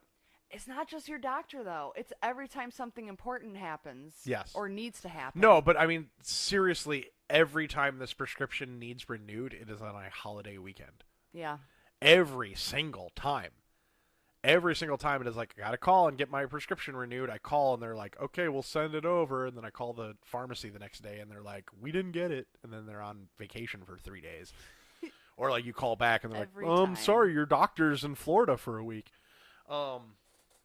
It's okay. I'll just, you know, tomorrow start feeling like crap. And then by the time I finally get my medication, it'll be like, am I about to die? But what are you going to do? Yeah. Pharmacy won't let me have my life-saving medication unless I have a note from the doctor. And the doctor, for some reason, refuses to just continually supply me with the life-saving medication. So hopefully 5 days off it won't kill me, I guess. It shouldn't. It won't. It hasn't before. But yeah, but I mean, it's just funny because every time I go in there and I'm like, yeah, so I've been trying to get my medication refilled for a week, or every time I call there and say that, and finally talk to him, he's always like, well, that's not good. You're supposed to have that. Like, you need to have that. And I'm like, yeah, I know. No shit. Yeah. I'm telling you that. But yeah, I was going to say, me and Why Not Shakes, we after we watched a Planet of the Apes marathon, we spoke in ape grunts for like 48 hours to each other. It's awesome. Yeah. You know what I'm talking about when I say Why Not Shakes? No. Oh. That's Tony. I like the name, though. That's Tony. Oh. Why Not Shakes? That's what a couple of us called them in high school. Why not shakes? Yeah, because Tony spelled backwards, so why not? Oh, yeah. We had this weird thing for like That's a pretty couple of great. years where we were like obsessed with saying things and reading things backwards, and like we had. I remember at one point we had a tape recorder, and we would just talk into it, play it in reverse, and then try to like phonetically capture the speaking in reverse. So like, I don't remember. Like I know we had like full phrases and sentences we could say completely backwards, but I don't remember any of them now. Because we have old brains. Yes, because we're old. And drugs. Drugs. Say yes to drugs. I mean, no. Say no to drugs. I mean, no. I mean, no. Say no to yes. Say no to yes. Say yes to no. Drugs. Drugs. Say yes to no drugs. There's a shirt for us. Say yes to no drugs. Yeah. It should say, like, dude in the Dare font. Like, dude, say yes to no drugs. And then no should be spelled the way I commonly do it with my dyslexia, where I'm, like, typing so fast that my brain is just throwing words in there. So I, like, reread something I typed to somebody. I'm like, I know that KNOW is no as in knowing, and I know that NO is no as in negative, but for some reason I typed KNOW when I meant to type NO. That is some fucked up dyslexia shit. Like, that is fucking weird. Yeah. Like, that you're like when I get typing, my brain is like completely oblivious to like how synonyms work and homonyms work. It just like, good enough. I think that's why I have the attitude that language is an illusion. It's because dyslexia makes it hard for you to remember things and use language effectively. And that's probably why you've always gotten frustrated with when people correct things and you're like, you know what I meant. Right, exactly. Well, it's like why I get angry when It makes people sense. like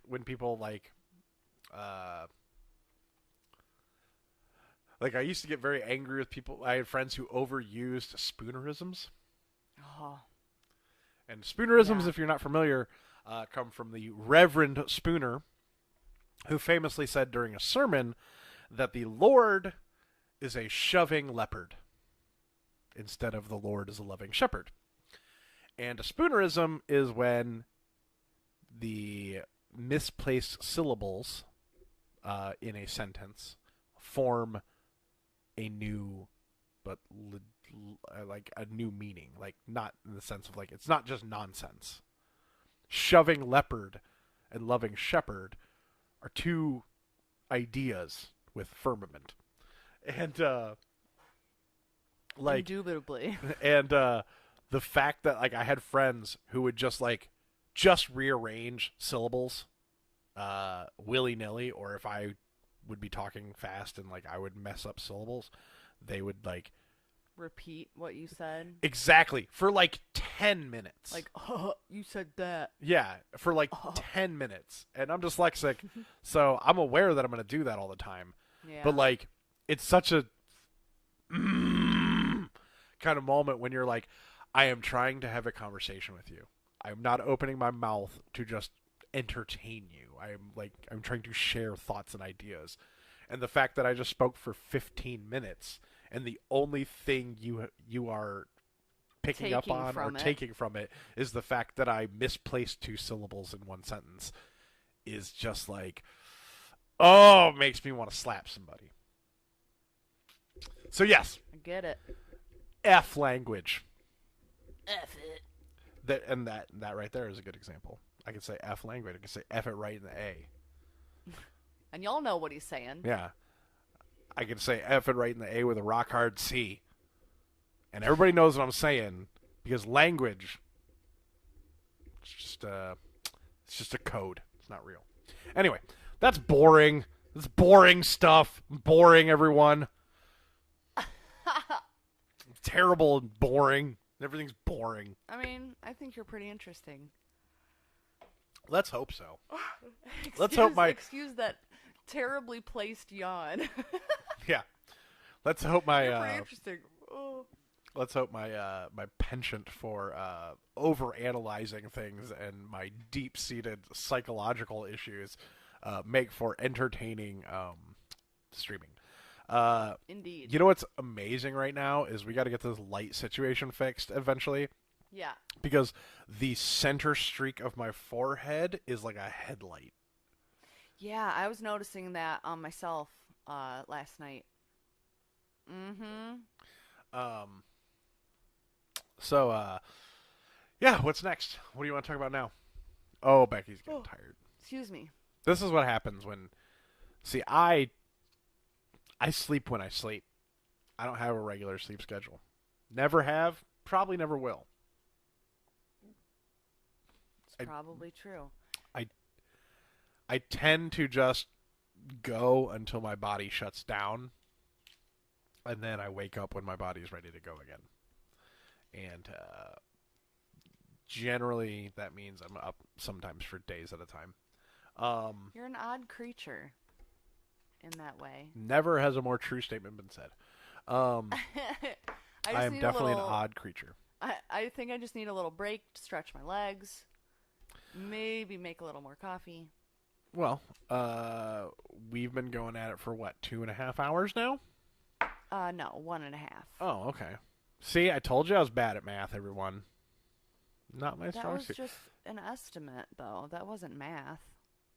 I looked at the clock, and I was like, "Oh, it's that time." Oh. And then I said, like, then I made bad math happen. Then I made bad math happen with my brain. Okay. I made bad math happen, and now I'm grounded. I want to say, here's something fun. I was trying to come up with stuff from the old SoundCloud show to put on T-shirts and merch. And everything I could think of was a moment of like, ooh, thank God we did that in 2016. Oh. Yeah. Like some of the stuff we said on the show, not really kosher anymore. Not super. Not that we were being like horrible, horrible people. We're not monsters, even though we look like one. Math is crap, man. Math is crap. That's the shirt. I'll wear a math is crap shirt. Although I will say something that makes me I actually love math. I'm just bad at it. I love it a little too. I'm super bad at it. Because something that makes me really happy is that the older I get, the better I get at mental math. Yeah. You know, like I can pretty much I can do a lot more in my head than I could do in high school when I was just See, I'm not the dumbest. I have more like a rote mathematics type thing. Like it's finally sinking into me like what certain numbers when combined create. Like if I have to sit there and actually try to problem solve in my head because of the dyslexia, I'll get all messed up. But well, that makes sense. But if it's pretty good excuse. But if I can break it down into like elements I am familiar with how they work together. Like I don't need to do the math to know that 8 and 8 is 16. You know what I'm saying? Right. So if I can break things the down, way we were taught was to memorize. And that goes right back to my thing about education is that the education system is really built for one kind of learner. Yeah. And I'm not that kind of learner. You know, I had the issue of like all through school everyone was saying like you should be in the gifted programs and you're smart and you read at an advanced level and stuff like that. But no one was paying enough attention to the things I was struggling with to notice that to maybe say like, hey, he might be dyslexic. You know, he might have some learning disabilities because they just assumed because I could talk decently and because I have a good memory that I was learning things. Right. It's not the case. Memorizing is not learning. Memorizing is memorizing. Learning is learning. So true. Very different things. And again, as I said before, I've taught myself more useful skills out of school than I ever learned in school. Yeah, man. Like, I can tell you right off the head, 9 times 8 is 72. But you know What? why?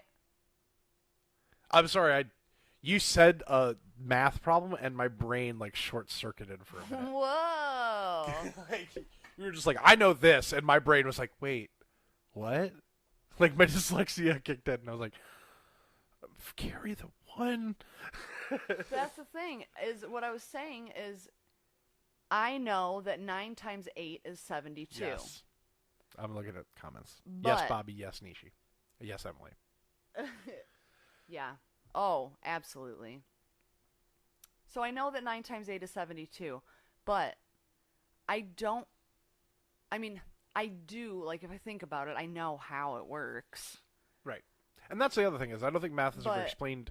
That's why like people who are against the Common Core, I get it because I've watched some of those Common Core demonstrations, and I'm like, oh, okay, so it's it teaches. kind of kooky. Well, it's one of those things of like, no one ever really explained to me the number theory. Right. You know, Right. and number theory is such an important concept in math. Like understanding why numbers work the way they do is vital to understanding how math works. Right. I have learned more math post high school as I've needed to learn them, and have kind of been like, oh, shuck and dang darn, look at me go.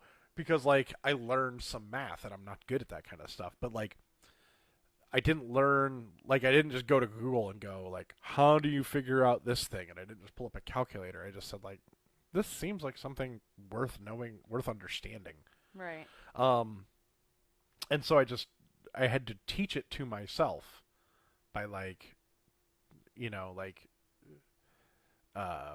taking math I did know and applying it to the thing and like kind of breaking it down. Figuring it out yourself. Yeah. By comparison. Yes. Things like that. Yeah. Yeah, for sure. Numbers are really cool, though. They really are. I'm a big fan of all the sciences. Yes. You know, I really am. I'm not very good at them, but I'm a huge fan of them. So interesting, all of it. I mean, I think my science obsession is probably part of the reason why some of my even nerdier friends often accuse me of taking things too far. Like when I start going into like evolutionary theory of Dungeons and Dragons, and I go, well, here's my problem with the D&D game is that it has all these things in it, but it's not explaining where they come from and like what their evolutionary chain is. So what I'm going to do is I'm going to go through the entire monster manual and try to figure out which monsters begat which monsters to form which evolutionary lines. And then I realize I'm completely insane. But hey, it's all good.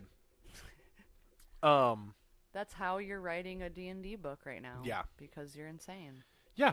I am writing a Dungeons & Dragons rules mod book right now, and I'm up to like 86 pages, and I probably won't be done until I hit about 300 pages, and no one's ever going to read it. Everyone's going to all my friends are going to hate it, and oh well, I did it. It's just me putting in all the rules that I wish the game had, because I love rules. You know what? If you're the dungeon master, then you can enforce those rules. Here's the thing.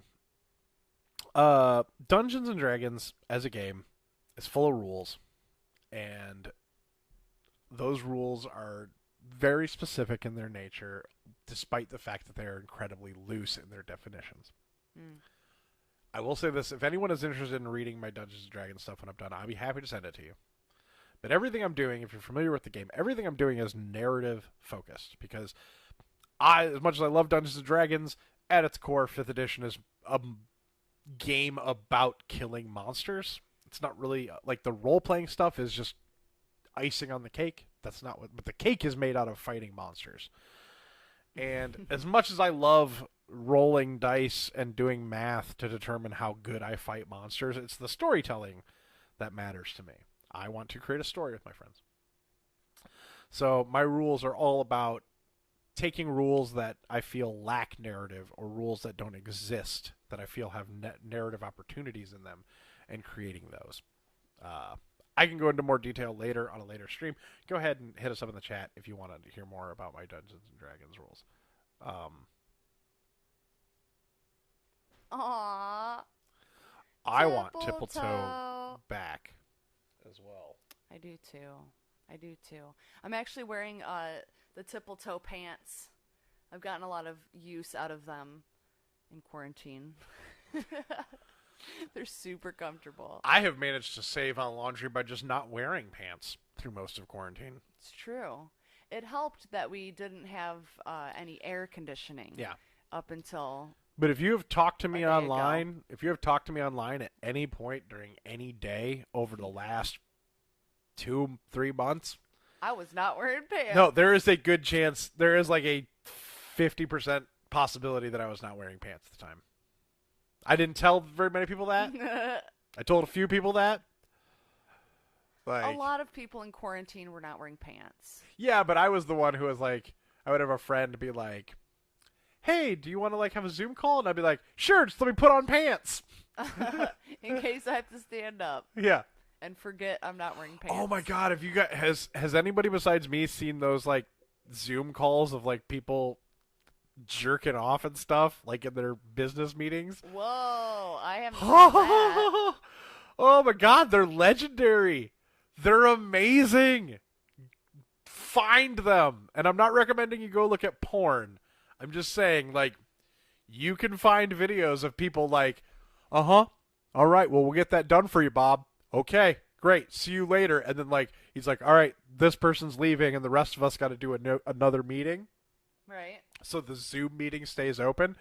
And, like, the person, like, in this one video I saw, dude did not realize he did not disconnect his camera, but he muted it. So, like, he... Okay, set the scene. 6 people in a Zoom call. Brady Bunch style, right? Right. And they're all like, yeah, according to analytics and the fourth quarter projections, we got to do this and blah, blah, blah. And the guy's like, okay, right. And he's like, oh, okay, well, you take care of that, Tom? And he's like, yeah, I got that. I'll take care of that. No problem. Synergy. And then yeah, synergy Integration. business terms, jargon. And then he goes, okay, well, we're going to have like a meeting with these other people, right? And he goes, okay, I'll talk to you later. Like, okay, bye, Tom. And then Tom goes, and nothing happens. You see him reach out. He clearly meant to turn off his Zoom.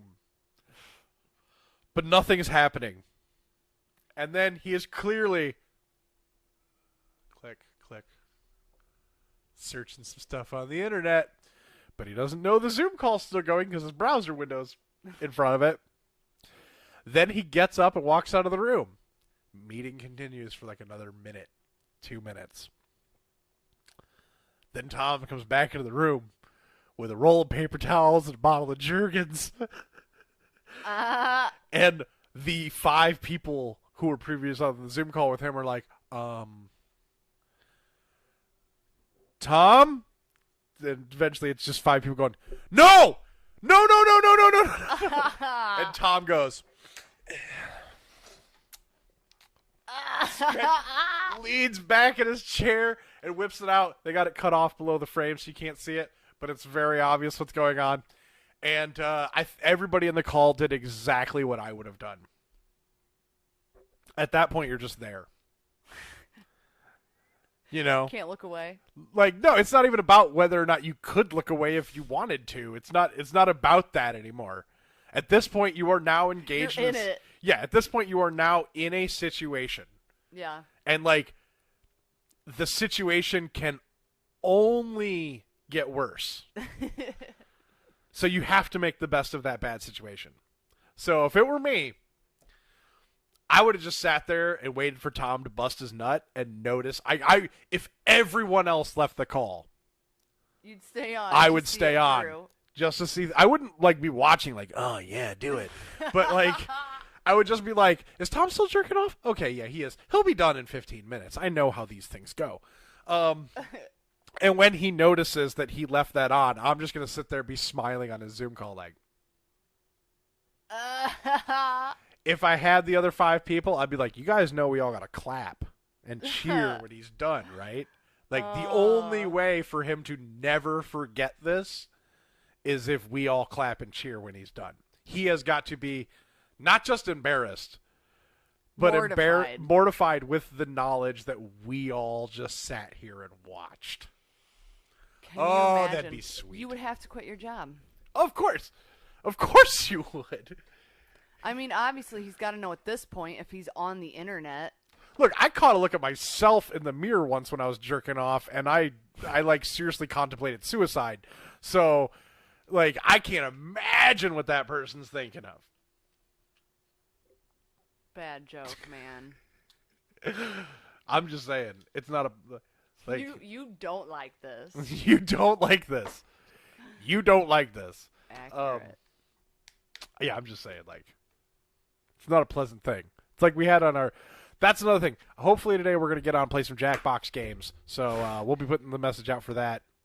You can check that out. But the other night on Jackbox games, we had a question of, what did God say when he finished inventing the penis? And I think my answer was pretty much spot on. It was just, good enough. Yeah, that was wonderful. My brain, I just heard you say Jack. You were like, tonight we're going to try and do some Tonight we're going to try and do some jacking. So you go on over to Pornhub and search for pre-recorded live. And you can watch that happen. Let us know what results you get. Yeah. Now I'm intrigued. I mean, somebody has labeled something on Pornhub. Oh, yeah. Pre-recorded. All video stuff is going to... It's going to be hard to just do a random search for us. Because of our name. I was talking to a friend the other day about, like, they were like, well, what channels are you going to be on? And I was like, Twitch, YouTube, Facebook, Pornhub. And they were like, you're going to be on Pornhub? And I was like, I'm not really. But then I was like, but you know what? I could be. Like, there are lots of stuff on Pornhub that isn't porn. Oh, yeah. I go to Pornhub to watch the Cinema Snobs porno reviews because they're hilarious. That makes sense. I go to Pornhub to watch the Gentleman's Hentai Club because it's hilarious. Yeah. And it's just stuff that you could not put on any of those other forms. But then they also have videos of, like how-tos and, tutorials and stuff. Oh yeah, no. If just you need nothing like video to do with porn. If you need video game information, Pornhub is faster than Reddit. Really? You see what Jack said? Oh, that's awesome. That's amazing. Apparently, cool. our SEO optimization is It's active. working. You know what? This is another thing. So we have a lot of respect for the channel Red Letter Media. And they had a show. Love them. They had a show that literally, I think, did it ended a year after we started our show? A year after? Or a year before. One of the two. I'm not sure. Point was they had a show called Previously Recorded that they referred to as Pre-Rec. And they occasionally did live episodes, so that was Pre-Rec Live. We had no idea about this when we created our show. We discovered this well after the We fact. got on, and we found all the names and emails and Twitter handles and all that available, so we just took it, because it all comes from a Mr. Show joke about the pre-taped call-in show.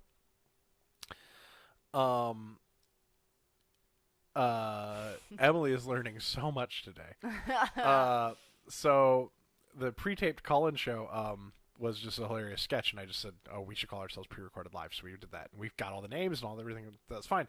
And then I became a big fan of Red Letter Media, and like I just don't think those guys are great. And I bought their movies, and those are hilarious.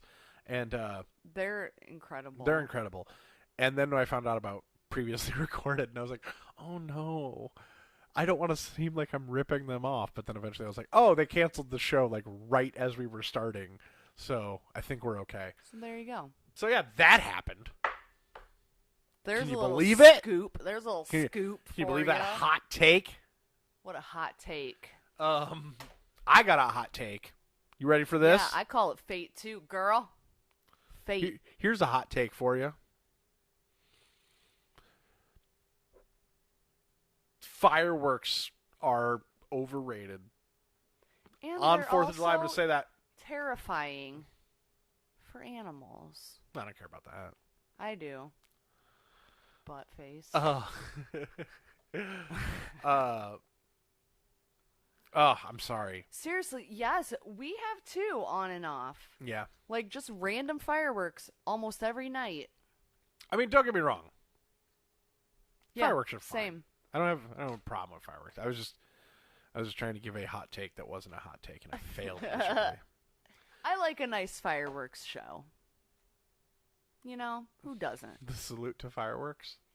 Salute to NBC's fireworks salute to fireworks. in the middle of Midtown Manhattan in the middle of the day. Agreed. You don't hear butt face? Butt face needs to come back in full force. Also, I'm a big proponent of using butt instead of ass. I think butt is a lot funnier than ass. It's at least 25% funnier. At least. Yeah. Come on. Yeah. I would say that on the whole, a tame curse, as like butt or whatever, just call them a tame curse. Poop. Those are always funnier than the swear word. Oh, yeah. Like, always. Oh, yeah. Like, swear words are the most fun when they're just completely where they shouldn't be. Yeah. And the same is true for the other one, like, like, pooper is a hilarious word, Like, can you imagine if somebody was like, I'm going to beat your ass, and you're like, why don't you come over here and I'll kick your pooper? In that sense, it's funny. I don't like how Joe uses it. Oh, yeah. It's just gross. Pooper the dumper. Yeah, man. I just took a piece of Emily's comment and whole butt. Whole butt. Whole butt. Just makes me laugh. Oh, whole butt. Yeah. I think one of my favorite, going back to Stella, one of my favorite uses of the word butt in a comedy moment is when the Stella guys, they sneak into a business's company picnic to beat Paul Rudd and Joe Latruglio at like the office picnic games because they went to the picnic the year earlier and they got embarrassed because they were just trying to have a good time and Paul Rudd embarrassed them. So they come back in disguises with mustaches and they look like aviators from the 1930s. And they come back in and they win the games and Michael Showalter goes, "You can take these trophies and shove them up your butts." Plural butts. Yeah, plural butts. Shove them up your butts is just, and he said it so That's childish. amazing. I don't know. That was not worth anyone's time. I'm sorry. Everyone should withdraw donations. We're canceling the show now. Yeah, I don't think they're reversible. Gotta get that back itch. Gotta scratch that I've been itch. debating it for a minute, but it had to happen. All right. Oh, okay. Nisha wants to ask. Sent you tomato Matt. Let's take a look at that. Oh my goodness. Oh, Oh yes, I was hoping it was gonna be like that. I love that. Oh my god. I will have to look at these more closely. But Yeah, my gut That's amazing. Oh my god. Ugh. You said you sent two variations, but I guess I do see the difference. I was like, I'm not really seeing a difference. I'm having one of those like there are differences between these two pictures moments that I'm not seeing. And somebody else who was up all night is like, I'm not used to going to bed at 4 and up again at 7. And I'm like, stop Amateur sleeping. hour. That's the answer is stop sleeping. Look, it's like we all know because science and because of the way things are explained to us now. Because science. Like with the coronavirus, if you do more tests, you're going to have more cases. Yeah. If you sleep, you're going to be tired. Yeah. Just makes sense. It's just science, So if people. you don't go to sleep, Yeah. you'll never get tired. Yeah, you'll never get tired. You just don't go to sleep. Your brain will be fine. The whole concept that you start to go insane if you lose sleep is a myth. I mean, I haven't slept in like a day and a half, and I'm perfectly turkey radio. You know who is trying to get us to sleep? Did you miss that? Turkey radio. Okay. I was just going along with it. Oh. You know who is trying to get us to sleep? What? The commies. Yeah, it's all the commies trying to get us to sleep. Commies want us to just sleep on that. They want us to sleep on that that redness, but we ain't gonna. We ain't gonna because we patriots. Through red, white, and blue. Yeah. Happy 4th, y'all. Knowing is half the battle, and the other half of the battle is killing those commies. Oh, that's always the answer. I just like to say I don't advocate violence against anyone. No, absolutely not. We're being silly. Hot blood and all that crap. I'm hot-blooded. Check it and Don't. see. Now we're getting sued. Yep, now we're sued. That the people who own the rights to that song, they are scouring the internet right now for bad. On top yeah, of it. Foreigner is on top of like right now. Lou Graham, is that who it is? Is that the singer for Foreigner? Louis Armstrong. No. God, I want to say Lou Graham was the singer, I'll Google was it. the songwriter for Foreigner. Was he in the band? I think so. I'll see what but anyway, I was Foreigner's gonna say, songwriter brings he's up. right now on the internet, just like getting ready to send out these cease and desist letters to anyone who sings it. It is Lou Graham. Oh yes, my music knowledge pays off again. Good. Hey, I guess it's done it before. I got knowledge. You got knowledge. Here's the thing. Catch knowledge. I won't pretend like I knew that because of Foreigner. Because I didn't. Why do you know that? Because he is a Chess King spokesmodel. Or spokesperson. Chess King? Chess King, like the people who make quality chess boards and chess pieces. Oh. Yeah. How interesting. Yeah. Muy interessante. And it's also awesome. Is that if you're looking at a chessboard, white and black squares, right? Yeah. White and black pieces, right? Yeah. Identical on both sides, right? Right. Fill my eyes with that double vision. That's not what it's about. That song's about chess? No, it's not about that. But I was just trying to lead into another Foreigner song. Send us $1 for that Foreigner riff. Yeah. Like if you haven't donated or bought anything, and you have $1 and you enjoyed that little Foreigner moment, you know. Foreigner riff, Foreigner knowledge, it's all happening. And you want to give us money for it? Yes. You do. I will sing. I will sing till we get sued. That's a promise. Maybe don't do that because we're trying to get money. Well, we can change the lyrics. We're doing it. We do it all the time with the cats. That's true. We were just doing one earlier. It was Dance With Me. Oh yeah. But okay, so I got out a sleeping bag from our storage because I was trying to cover up the window that's in my office where I do my audiobook narrating. This is a dumb story, but but I can't wait to hear it.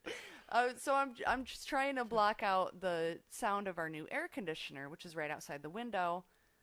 It makes a little buzzy buzz. I don't want it. Yeah, and picking her up. office is like it's literally right outside her office window. Yeah.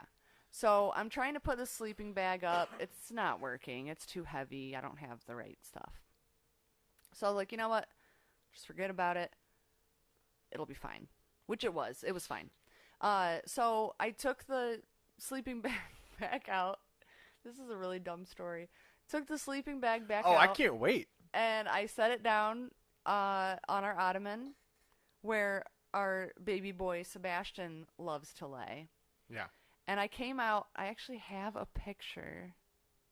Not important now. She'll put Not it up important later. now. Sorry. Okay. Yeah, I'll share it later.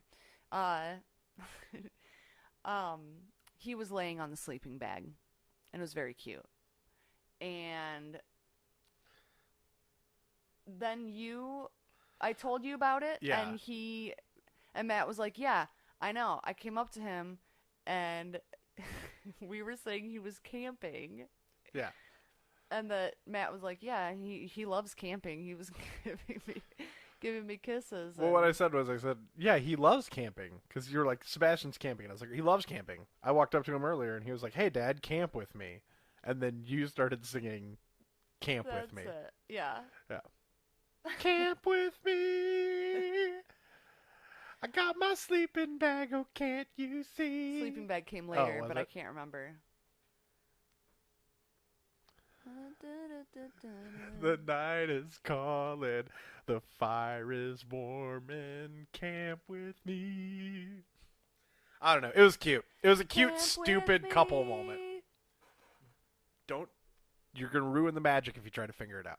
Now. Oh man, it was great though. Hi, buddy. We always do our. I got a visitor. Is it? Who is it? You want to say hi? Come on, Oh, it's Averb. Ever, come here. Oh, he got embarrassed. He's shy. Aw. Anyway, He doesn't understand what's going on. He doesn't know why we're talking into these things into a giant box. Emily is here for this. Excellent. Yeah. Glad to hear. I'm glad to hear you guys are. There he is. He's such a skittish boy. He's so scared. He like has these freakouts that make no sense. Like last night he was just laying in the bed. He wasn't asleep. I walked in, I laid down on the bed beside him. He watched me do it. We're making eye contact the entire time. I say, "Hi, Adverb, how are you?" I reach out to pet him. He jumps 3 feet in the air and runs away. Why? When Why? cats jump, though, it's God. hilarious because they jump straight up and they get so high, especially Peter, who is currently passed out Yeah. right behind the TV.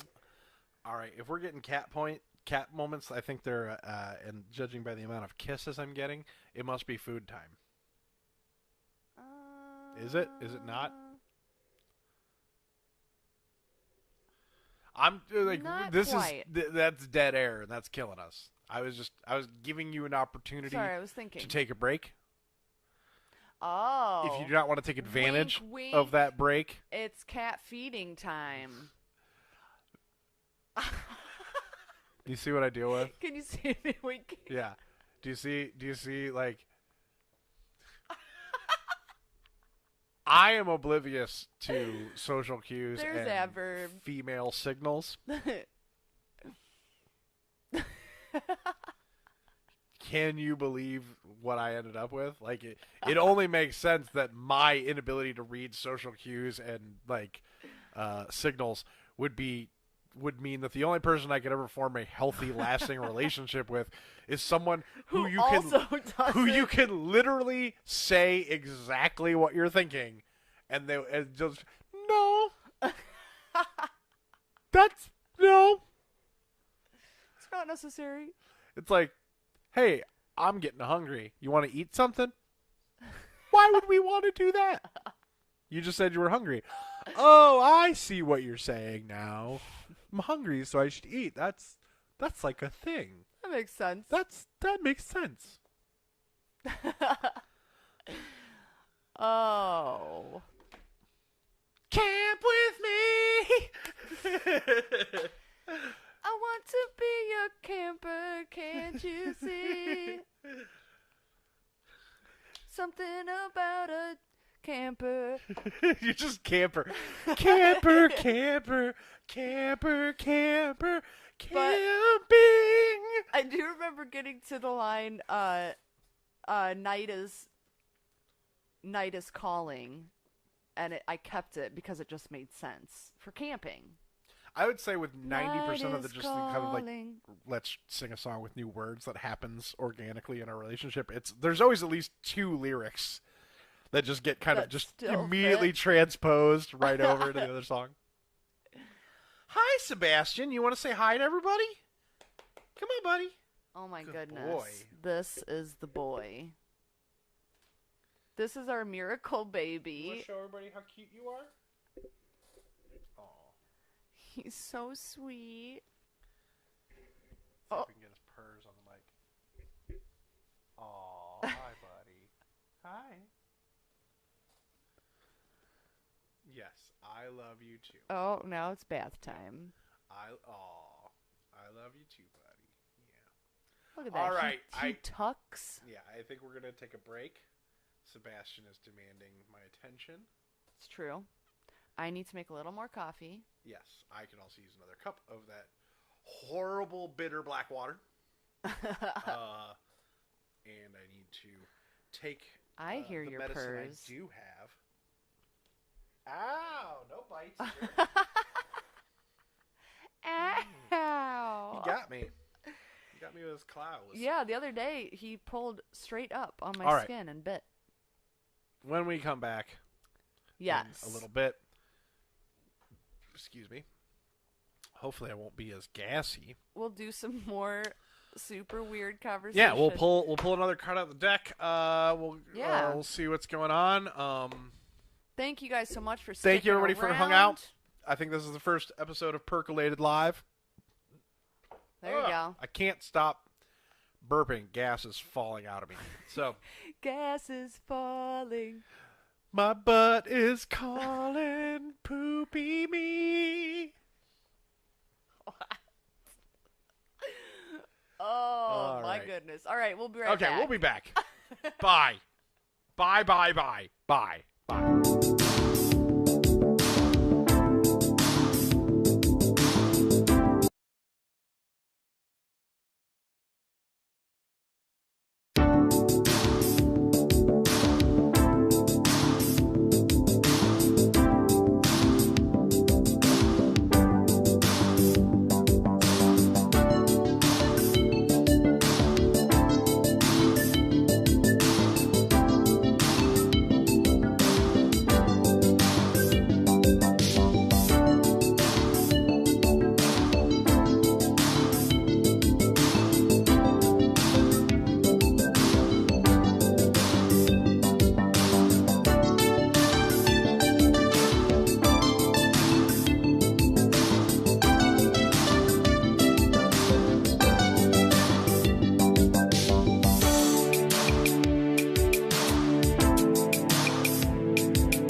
Becky will be back in a minute. She's making more coffee. I'm here, though. We're here. We're having fun. PreWorkLive.com. Help support us while we're both out of work, while Becky cannot go back to her job because she is immunocompromised and her job is literally touching people. Impossible for her to maintain a distance. We can use anything, any help and support you guys can give us. We're trying to give you something for it. Talking, being entertaining as much as we can. Thank you for watching. Thank you for supporting us. Thank you for tuning in on this 4th of July. Hope you're having a good one. Hope you're eating burgers and potato salad. Don't eat the potato salad if it's been out in the sun all day. Something that always bothered me. You go to a cookout and like people are worried about covering up the cooked meat, but not the potato salad. It's ridiculous. Potato salad will kill you before cooked meat will. It's the truth.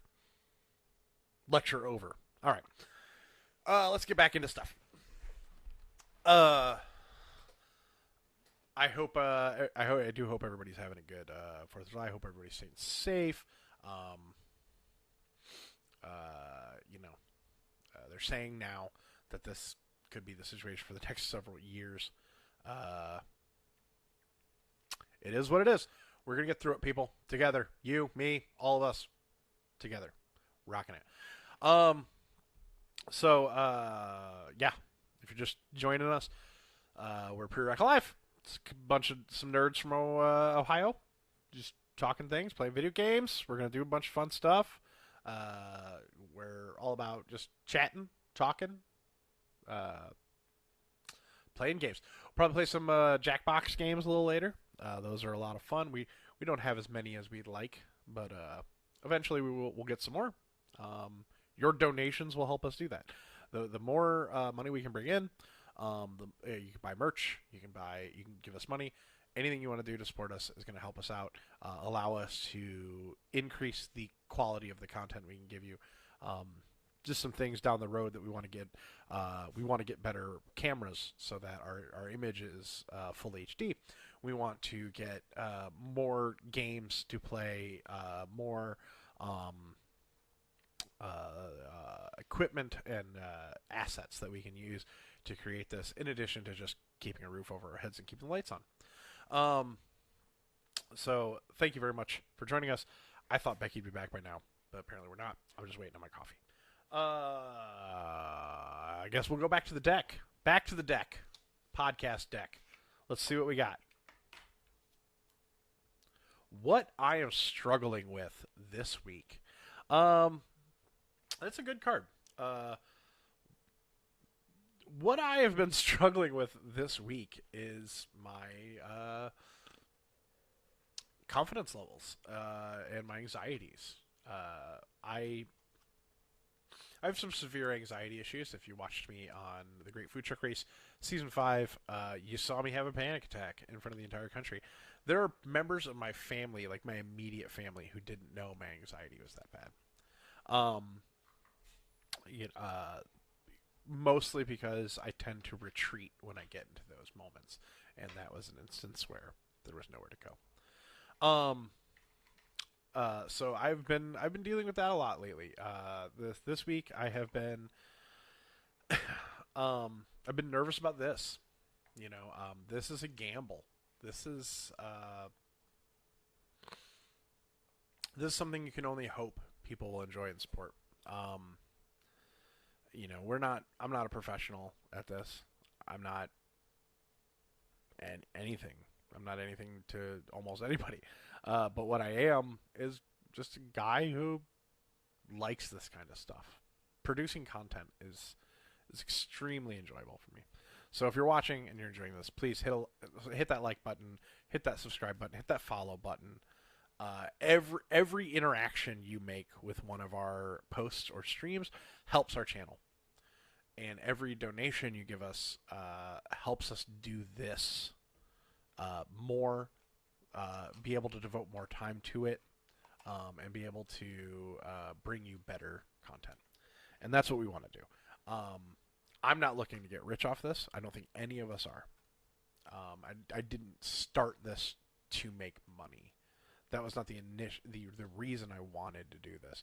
But in the situation we're in, with Becky losing her job and me being unable to really hold a full-time job because my skill sets are now my skill sets that are valuable to people around here are not the skill sets I can rely on anymore. And the podcast was just a thing to do to pass time and spend a couple hours a week with my wife and one of my best friends and anyone else who wanted to come on and join and just talk and have fun. And but I see other people doing it. I see other people making money, and I think, why not me? Why not? I got friends and family out there who believe in me. I got people who support me. You're probably listening to this right now, and I love you, and I thank you for doing that. To be able to make something happen on my own steam, despite the fact that I can't cook for a living anymore, despite the fact that Food Network isn't calling me back.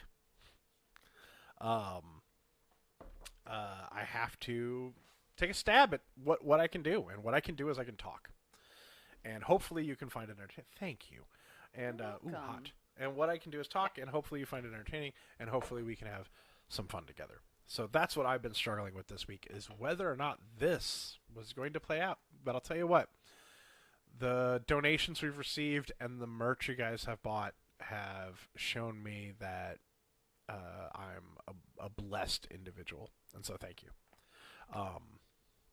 And so one last time, if you want to head over to prereclive.com and toss us a buck, we'd appreciate it. It would help us immensely, not just paying the bills to keep the show going, but also just keeping our regular bills paid. Because, as I said before, Becky lost her job, I'm unable to work, and the coronavirus is keeping us both in that situation, and money is quickly running out.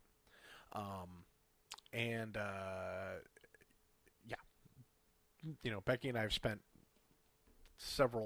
thousands of dollars on podcast equipment over the last 5 years, and we've never ever been like, oh, we got to find a way to make money so we can recoup these expenses. We just did it because we loved it, and unfortunately now it's a situation where we have to take this leap of faith, and we're glad that you're here doing it with us. So thank you, and we'll be entertaining. What are you struggling with this week? What am I struggling with this week? These cards are great. They are. They're really great. Thank you, Kate. They make you think. Yes, thank you, Kate, for everything. Can't wait to see your face again. I guess when I'm really sleep deprived, I sing all the time. Not a bad thing to have. No, it's not the worst. All right, so what I've been struggling with this week, and you and I had a really good conversation about it actually just before we started streaming. Yeah. And you kind of helped put things into perspective for me.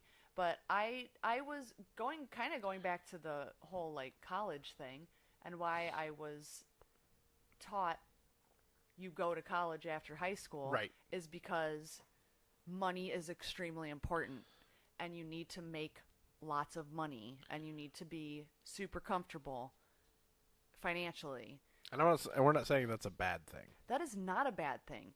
If you want to go to college, if you know what you want to do, and it happens to make you incredible money, and you're happy doing it, and one of your goals is to be financially stable, that's absolutely a beautiful thing. Go for it. Do that, because it's very helpful in life. I'm not trying to downplay any of that. But what I've been struggling with is dealing with not having the steady income that I've had for the last 5 years. Yeah.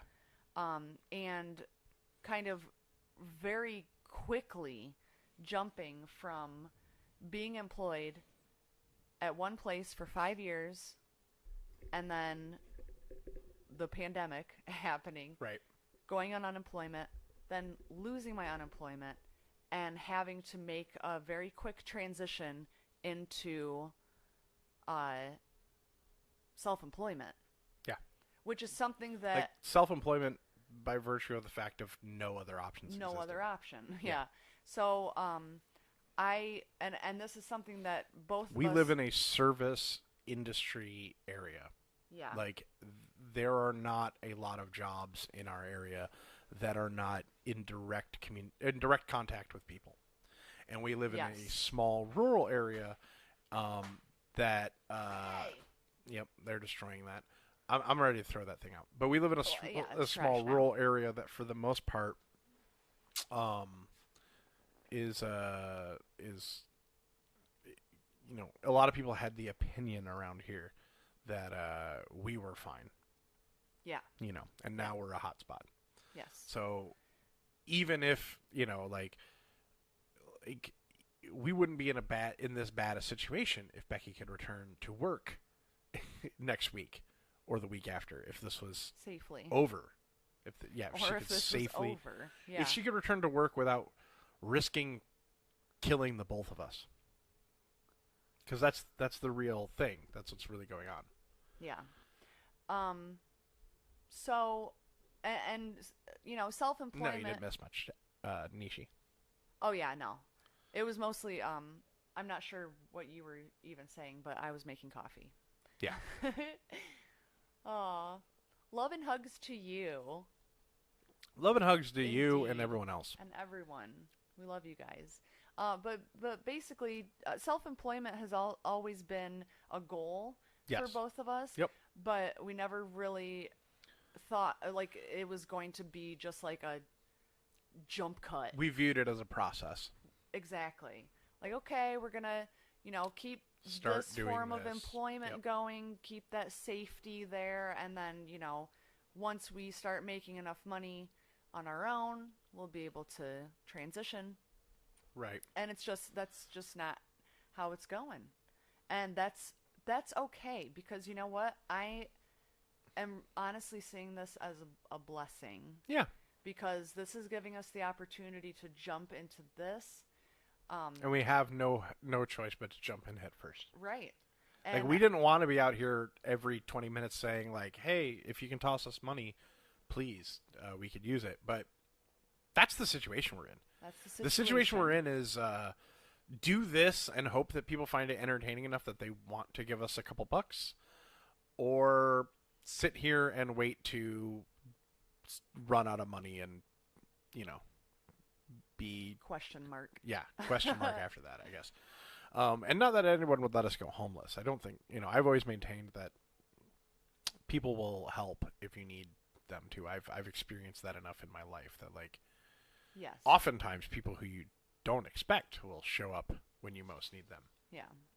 But yeah, But this is the way we want to. This is the way we want to earn it. yeah. Um,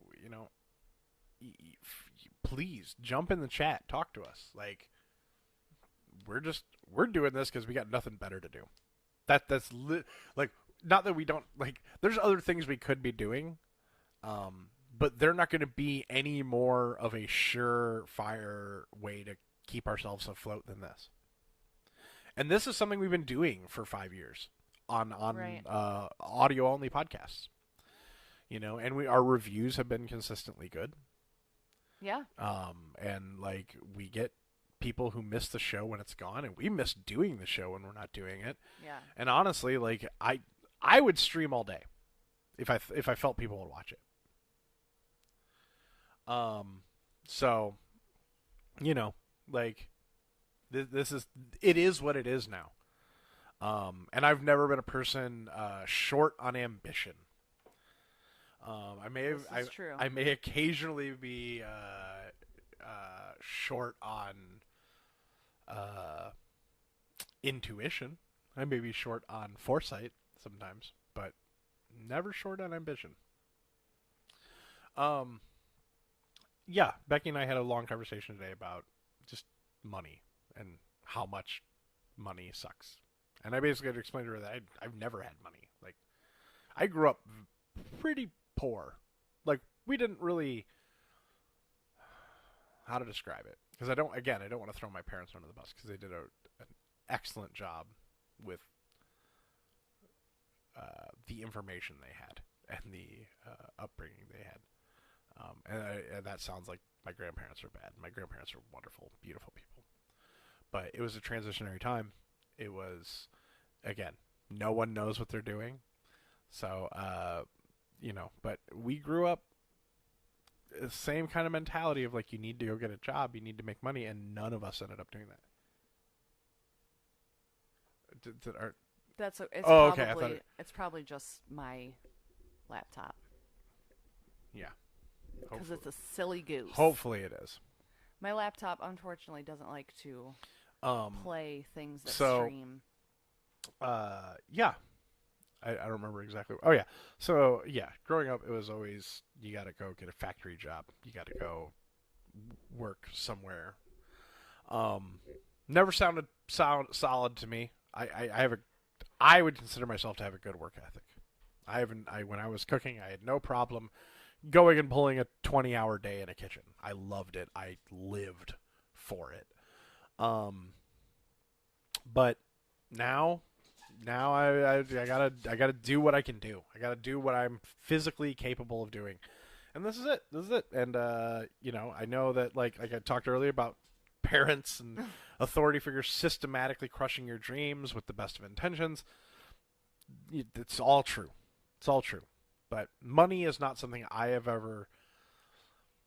Money has a value. That's undeniable. Money is important. You need it. We all need it. But worrying about money, to me, has always been a pointless endeavor. Because it's either going to be there or it's not. And what can you do? When I lived in Toledo, I remember eating only at the restaurants I was cooking at because I could not afford food otherwise, because all of my paychecks were going into bills and getting myself out of some debt. And so I can remember going out in the parking lot after shifts to find a quarter to buy a bag of ramen noodles. That's how bad it got. That's how bad it was. And now, mind you, for the last like 15 hours, I have been cooking $30, $40 a plate food with the best ingredients available. And then I'm going outside and looking for a quarter so I can buy 2 12-cent bags of ramen and eat that night. So, hey, you know what? I think planning for the future is great. I think being prepared, and I don't want to sound like I'm living seat of my pants, because I'm not, and we're not. But we've never been really in a position to consider ourselves capable of real future planning. Mm-hmm. Our situation has always been one of like, all right, we got this problem solved. Now we got to solve the next problem. It's always kind of been a hill and valley kind of road. The time when we had money was when I was cooking and you were working, and we had money at that time. But then the cancer happened, and that ruined that. Took me out of work for a year. Then I got on disability, and then I went back to work, and then they took my disability, and then my back went, and then my back and leg went bad, so I had to quit that job, and then I had to go back, then I got cancer again, had to go back on disability, and eventually everyone just got sick of it and just said, you're just disabled now. Right. But I mean, I want to do stuff. Don't you? Don't you want to do stuff? Oh, this is a bitter batch. I didn't get to say it during Pride Month because we weren't live really like this. But what are your big gay dreams?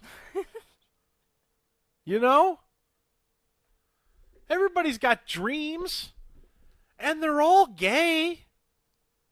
Explain yourself for those who don't understand. I don't use gay as a derogatory term.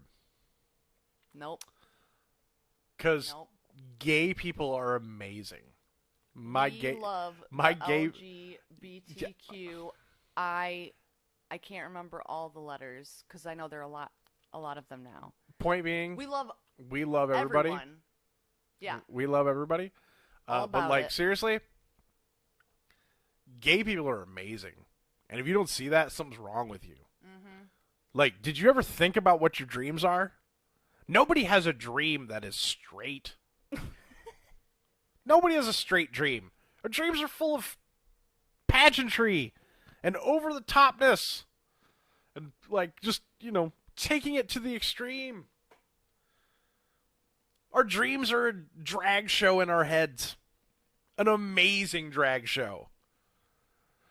And we're the queens. yeah, I guess in this analogy. But I'm just saying, like, Yeah.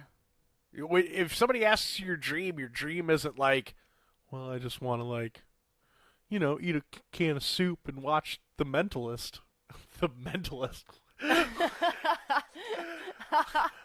Throw it back to a show that hasn't been on for a decade. For some people, that is their dream.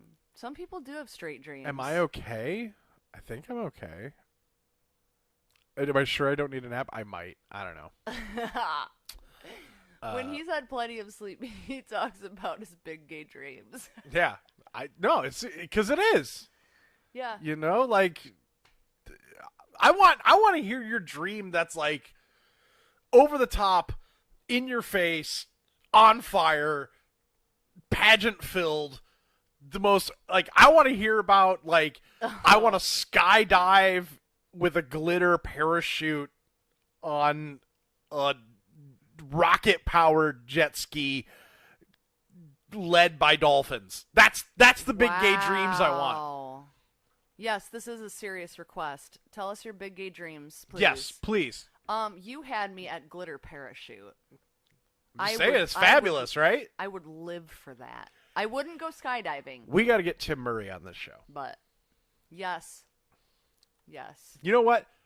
I'm calling it right now. I'm going to write it down like ASAP. Next year, Pride Month, all my friends, you know who you are. Come on. Come on. We're going to celebrate. We're going to celebrate our big gay dreams. All right, so that the asking about the nap was more about the soup and mentalist comment. Oh, which makes sense. Yeah, that was I don't know where that came from. I do. Oh, Community. Yep. Okay, yeah. No, it took me a second. I was like, oh yeah. Because that's a thing I've done my whole life is just take dialogue from television and say like, oh, that's mine now.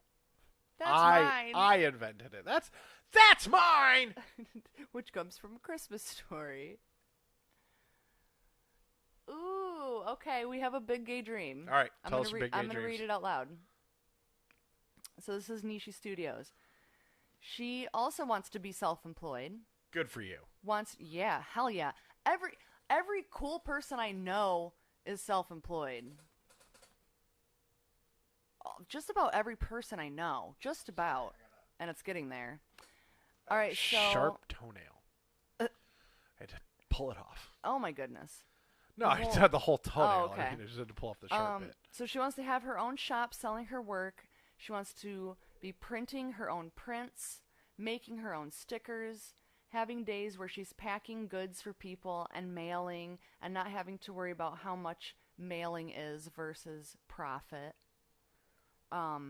She wants to be publishing her webcomic and sharing her story to everyone and have fans making implications about it.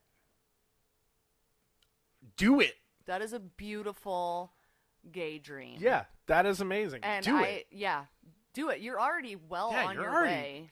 You got it. You got this. You got this. Shoot. Just copying me. Yeah. Yeah, awesome. I fully believe in you. Yep. 100%. Yeah. You are talented AF. And if you need, congratulations to the website. If you need anything, let us know. Yes, that's awesome. Look, if like suddenly this takes off, if suddenly we're selling merch and people are flooding us with donations, once our bills are paid, I'm turning around. Like I really don't want to be rich. I don't care enough about it. You know? Does that make sense? Like I want to not have to worry about money. That's my only concern. But Yeah, like just to be comfortable. Just to I know bills are really, getting paid. yeah, like I really just like Whatevs. I'm not hung up on that. Like even when I don't have money, I'm willing to give it away. Yeah. Like I have literally been broke and called and someone has asked me for a favor and they're like, how much should I give you to do that? And I'm just like, "I got it, no problem." And I literally have zero money. So believe me, I understand exactly what it is when you say like worrying about like how much you're mailing versus your profit and all that. Mhm. Because that's the worst part about everything is you have to like. I think we intrinsically undervalue ourselves. I know I do it to myself. We intrinsically believe that no one is. This goes back to how people our whole lives crush our dreams until we're cynical, jaded idiots, because you have a voice and it's there for a reason. You have a gift and you should be using it. And the only reason people don't want you to use it is because your talent makes them uncomfortable. They have a talent that they can't express or they don't feel comfortable expressing. And your freedom, or it's been knocked out of yeah, them or it's by, knocked out of them. And like, yeah, yeah, like my dad always said he wanted to learn vicious, drums. vicious My circle. dad always said he wanted to learn to play the drums. And it's one of those things like, well, why didn't you just learn to play the drums? Well, I was working all my life. It's like, right, but you can do it now. Yeah. You know? Well, when would I have time? I work all the time. Blah blah blah. You There's know? always an excuse. Yeah, and here's something I'm going to say. I mentioned earlier that I don't want to sound like we don't plan for the future. We try to think ahead as much as possible. We just know that like there's always going to be something that's going to throw a hitch in your giddy up. And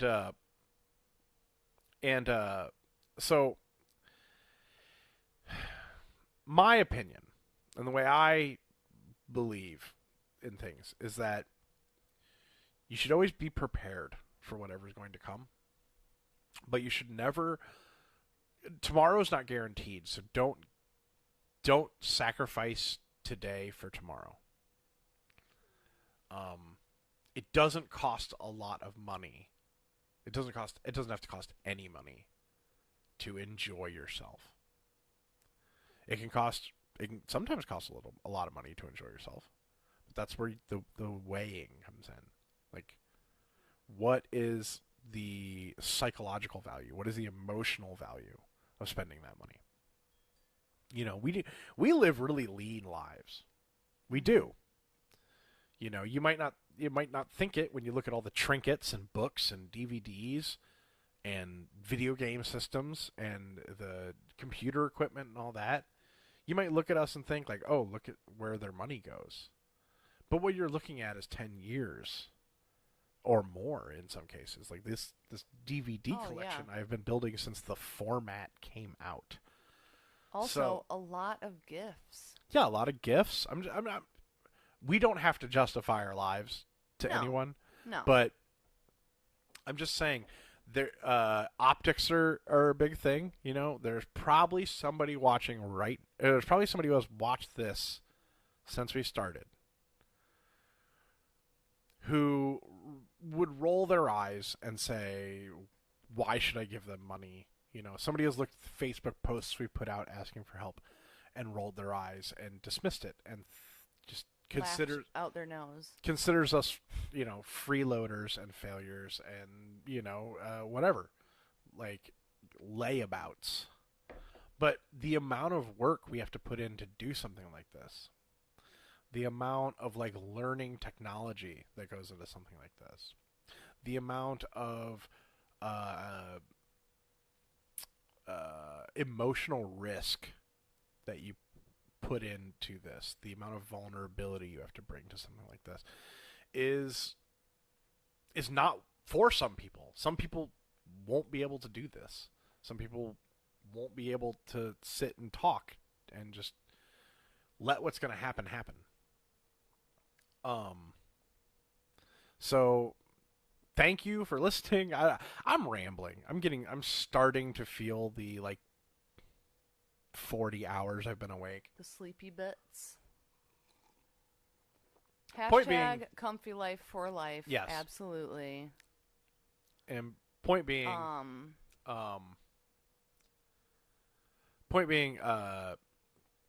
no hard pants. hashtag no hard pants.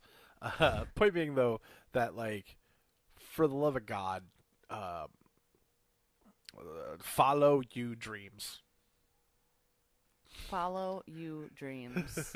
For For the love of Pete. the love of Pete.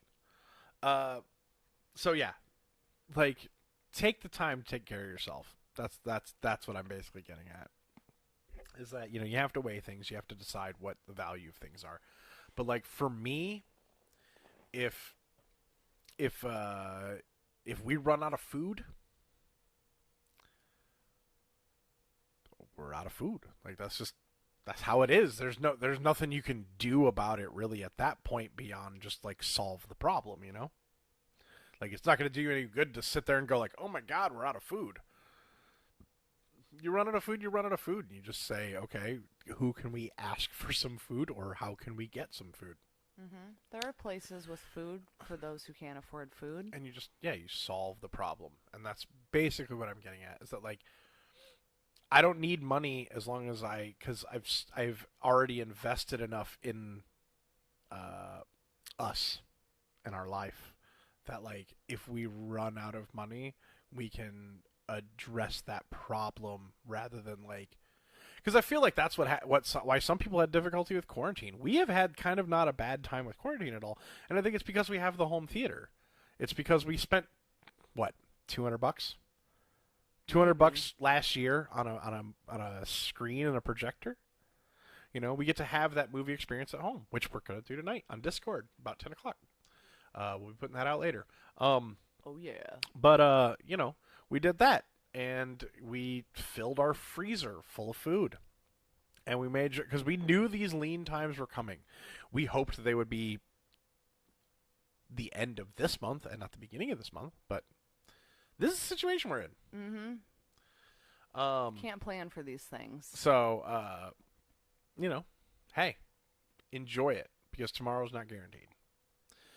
Last thing I want to do is find out that I have COVID and then think back on the last few months and think that, like, I wasted my time somehow.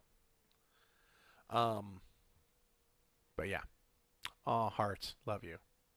I just learned that this is like the K-pop heart. Do you know that's a thing? No, it's so tiny. Apparently that's like the K-pop heart. I'm not a K-pop guy, but I see what those people are doing, and, like, sign me up. Like, I'm all about that K-pop in that way. Like, those people, like, they're owning stuff. Yeah, they are. Like, good on you, K-pop.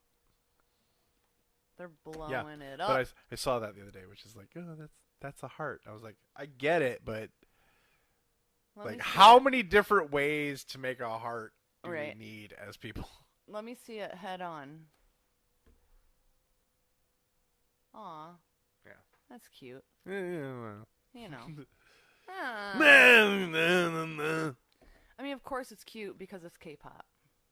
You know what I mean? Well, yeah. Cute boys, cute girls. K-pop cute everything. Needs cute. Like, they're the corner on cute. They are. They are. Do you think I could be a K-pop star? Do I have the look? I don't think I do. I don't think I'm hairless and feminine enough. Yeah, I'd say that's the big issue. And I'm not trying to pass judgment on that. No. I'm just saying there's, you know. They're beautiful. Yeah, they're beautiful, soft men. Yeah. And women. And women. But yeah, as I've always maintained, you could dress up. I look like I'm about to be like, I look like a guy who, like, is about to ask you to help him unload a couch out of a van and then stab you. That's what I look like. You can't help that. It'd be really weird. I would love it if my beard grew in, but I'm just too Irish. It only grows down in the leprechaun range.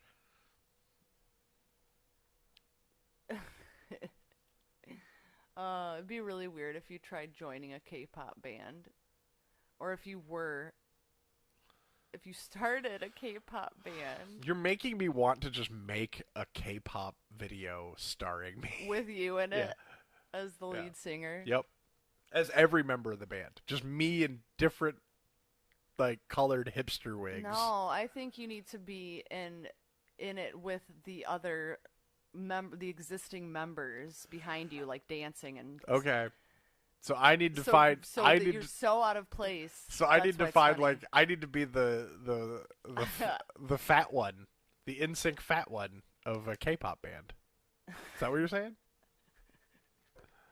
I'm the token fat guy. Why you keep calling yourself fat, yet you've lost 100 pounds Almost. this month. Almost. I mean, This month I lost 100 pounds. this year. Really difficult. Thank This- God for cocaine. Oh. Say yes to no drugs. Say yes to no drugs. I keep calling myself fat because it's my default setting. Well, stop. Well, I can't change the last 2 decades of my life. I can't just pretend I've always been thin. No. And you shouldn't. I'm not thin now. I'm not at all. Not even nearly thin. I'm just less fat.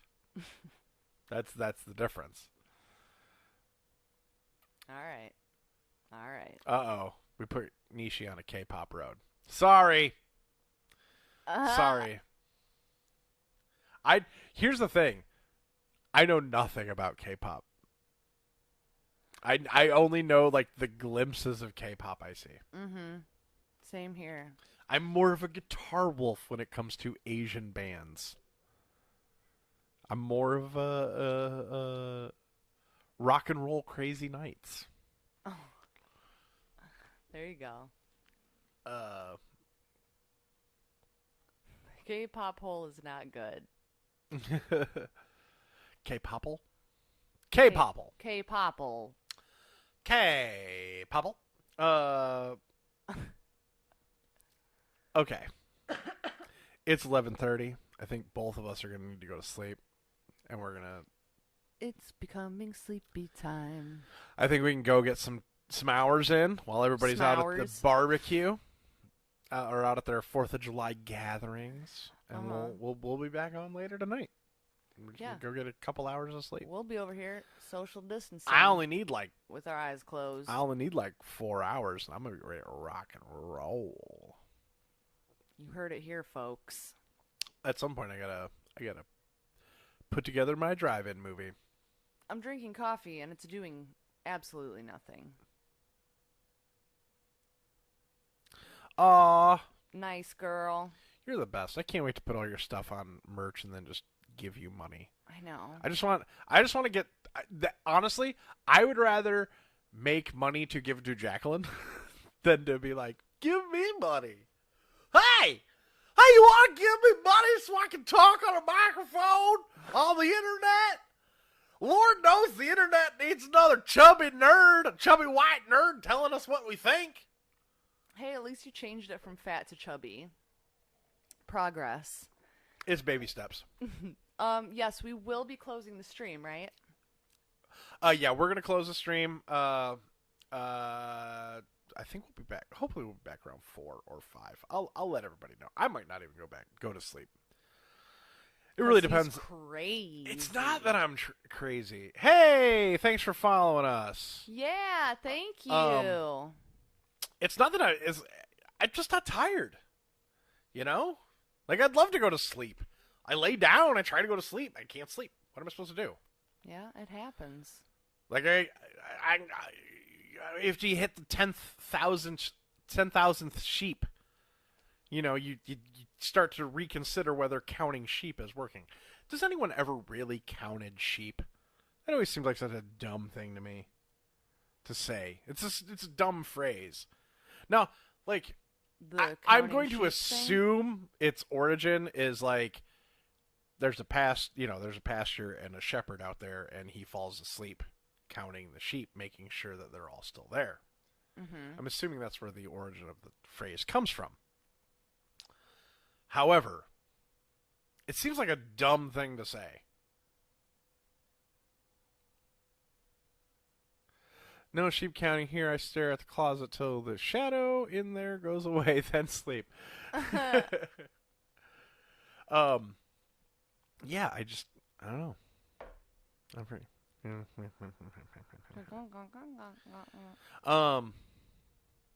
Should I tell my ghost stories? I can do that. Or I should probably wait till late night for that. Yeah, let's not do it like Tell my actual moments of hauntings. right around noon on the 4th of July. It's not the best time. It's the perfect time for ghost stories. Yeah, late time. Late times. You think people only die around Halloween? I got news for you. Okay, so if we close the stream, then people will get pinged, right, when we start a new one. Yes, they should. That's the we ticket. will put out That was her only we will put concern. out some messages Okay. ahead of times. We will make sure I will make sure that there is at least like, I don't know, 15 to a half an hour for people to jump on. And as you can see, we just kind of ramble. We didn't That's start what with a we're doing. direction. No. I mean, when the day starts out with the podcast episode cards, you know we're just winging it. We were more real. excited to have the equipment to set up than to actually like sit down and go, what are we going to talk about? We don't usually plan for these things. No, I like to be real. I like to be real and raw. Like Wing sex it. with no condom. Oh, that's how you know when I'm getting tired, is when my comedy starts to get much bluer. We out here banging chicks with no rubbers.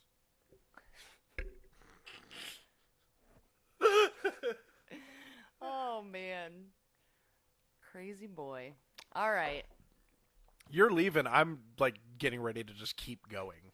You can if you want to. I might. I'm seriously not tired. All right. It might have something to do with the fact that I'm just blasting coffee, Red Bull, and Diet Dr. Pepper for the last like day and a half. But You keep going. honestly, I fell asleep for 15 minutes and then the cat woke me up, and now I'm ready to go. Let's do it. Keep it going then. By myself? If you I'm want just going to sit here and talk to me, I guess. Becky's going to abandon me. But you guys are staying, right? All 4 of you out there watching, not including Facebook, because I can't see how many people are watching on Facebook. It says we have 3 viewers on Twitch and 1 on YouTube. Well, the one on YouTube is me. Oh, hey, who's out there? Is that you, Stuck? Is that you? Her name's Alicia. Yes, and I know 2 Alicias. Yeah. Yeah. You know, yeah, 2 of see? them. Yeah, see? All right. Well, Nishi's gonna stay on with you. Cool. All right, guys. I might get real. I might get serious. I don't know. Maybe we'll goof off. Maybe we'll play. Maybe I'll sing. Maybe I'll try to wake Becky up in 1,000 different ways. And none of them will work. No, she slept through a tornado. Literal tornado. Literally. Slept right through it. Slept through it. Literally slept through it. Like, literally. Literally, not a metaphor. Literally. Literally. All When right, we guys. say literally, we most of the time do not mean figuratively. Occasionally we do. When we're trying to be silly. Yeah. Usually it's intentional. Okay. I'm out. I can't do it anymore. Everybody say bye to Becky. Bye. This is the amount of dedication she has to you. I want you to remember that. Who stayed with you? Okay? When the judge asks you which parent you want to live with, you say me. You say not the sleepy one. Yeah, not the sleepy one. All right, guys. I will God. be back on. Yeah. Later she'll be later back days. at some point. I'm really Streets interested ahead. to see. I'm really interested to see if I go crazy before I pass out from being sleep deprived. And Maybe I hope you'll maybe come on this he'll journey pass out with on me. The stream. Can you imagine if I passed out of the stream? That'd be Would that be more or weird and less hilarious. embarrassing than being one of those people who got caught jerking off on a stream? less. Less? Absolutely. I don't know. Yeah. All right. I'm just saying. Later days. Later days, dudes. Like, yeah, okay. I'm not going to go into it. That's an area of discussion I need to stay away from because I am far too sleep deprived to trust myself with those topics. I know me better than anybody, and I will offend people on accident because I think things are funny that some people don't. But we're all here, all four of us. I'm going to try and do my best to keep an eye on the chat. Becky did not make it easy for me by hiding it all the way over here. And we'll see how long I can go. Oh, my goodness. Okay. So that's that. All right. Got it. Good. Great. Wonderful. Let's go back to the deck.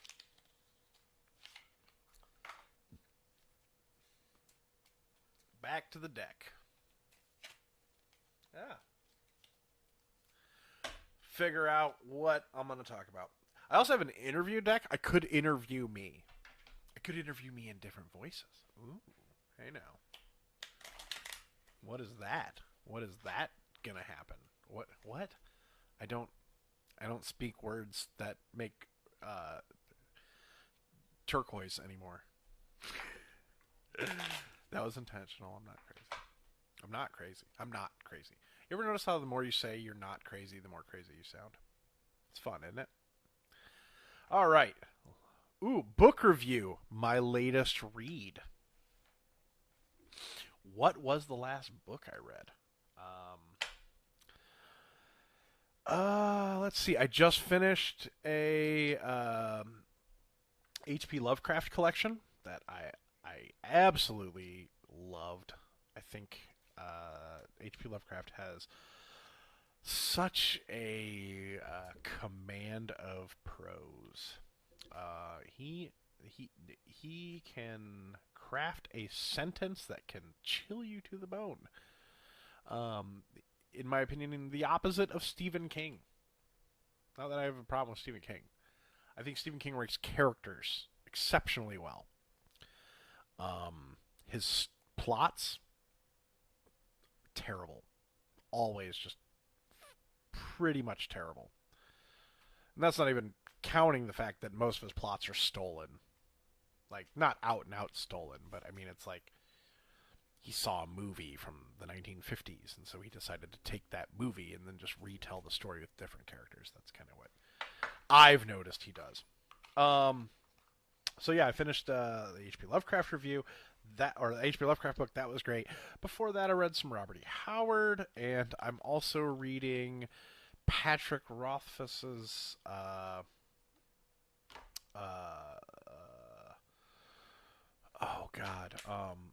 The Name of the King, I think.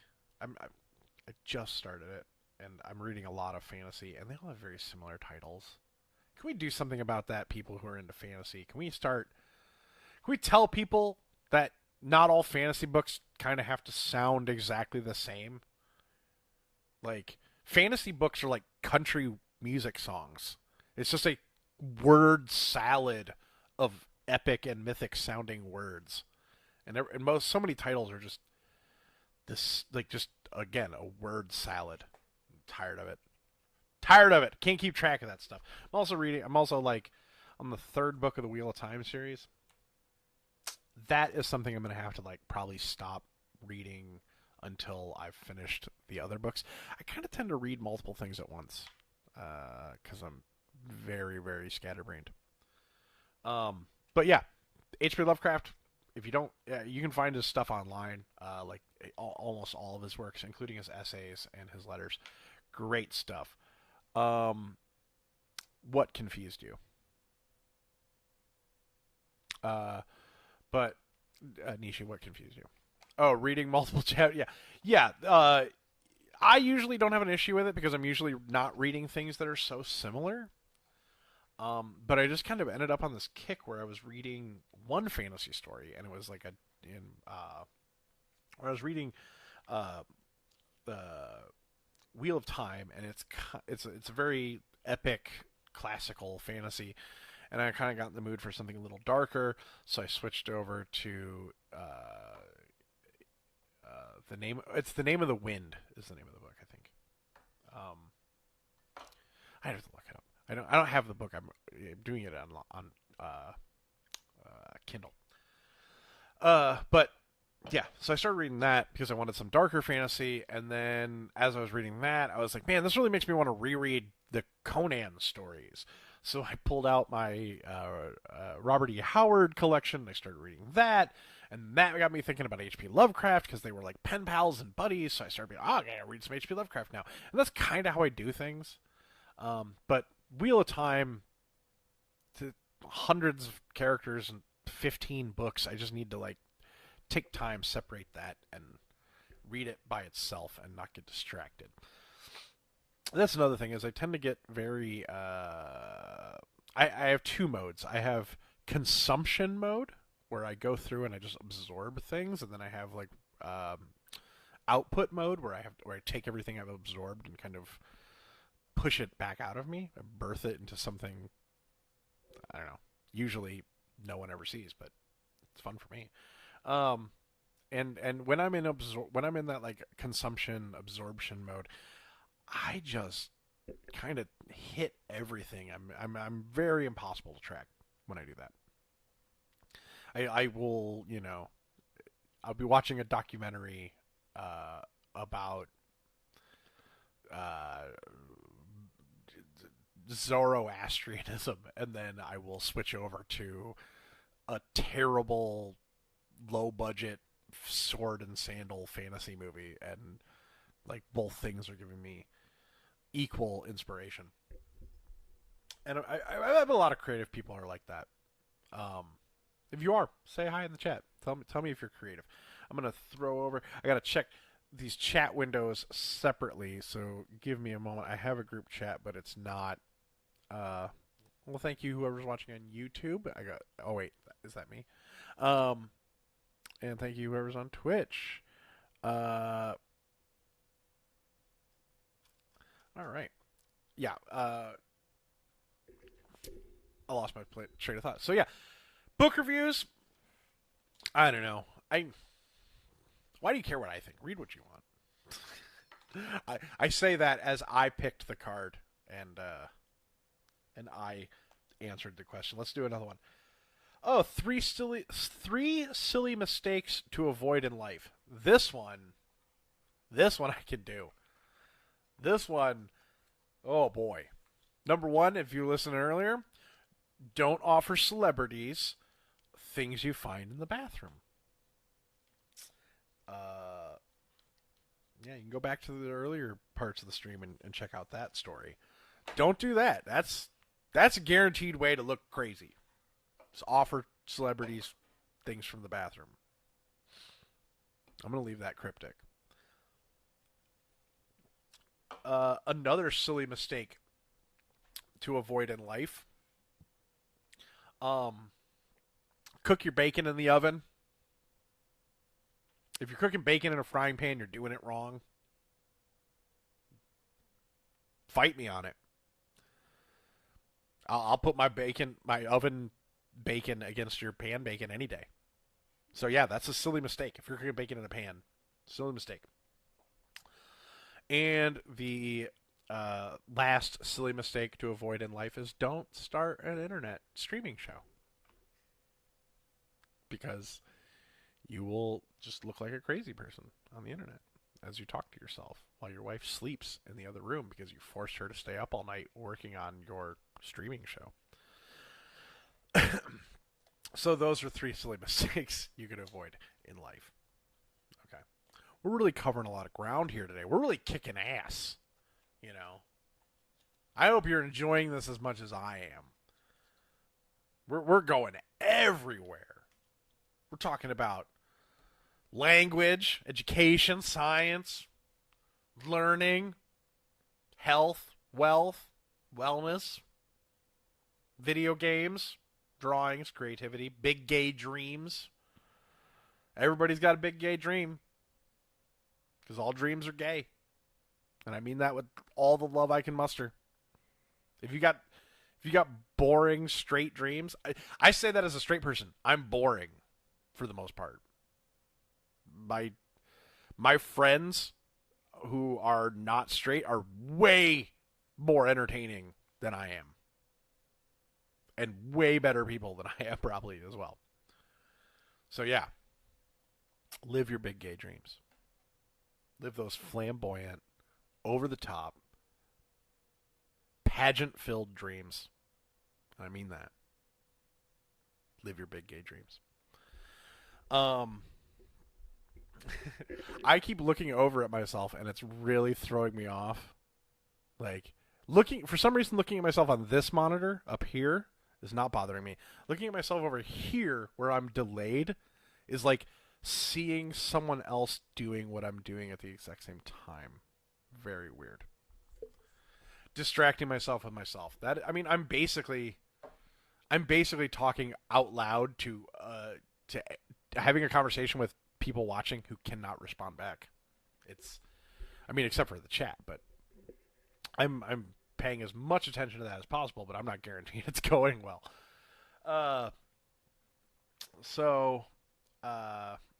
I'm kind of running out of things to say. This is why I don't like doing it by myself. Because if I do it by myself, I'm just going to sit here and talk and random. And I'll get inside my head, and things will get bad. And I'm starting to sweat. Because we have the AC off while we record so that you can't hear the AC. And now I'm starting to sweat. And I'm getting red. And it's uncomfortable. And I'm probably going to be gross by the time today is over. But I see people are checking out. I'll tell you what, that's a good time to stop. I'm running out of things to say. And, I wanted to go longer, but it's really hard to do this by myself. I'm just not that good. I'm not that good. I'll get better. If you tuned in today, thank you for listening. If you checked out because you hated me, cool. I totally appreciate that. I'm not saying it's good, but it is what it is, and I'm doing it. And if you're enjoying it, please head on over to Pre-Rec Live, pick yourself up some merch, or donate to the show so that we can keep the lights on, keep food in our stomachs, keep things going while we get all this. And we love you guys very much, and we hope that you guys all have a wonderful, wonderful 4th of July. And we'll see you later and later tonight for our Discord drive-in. So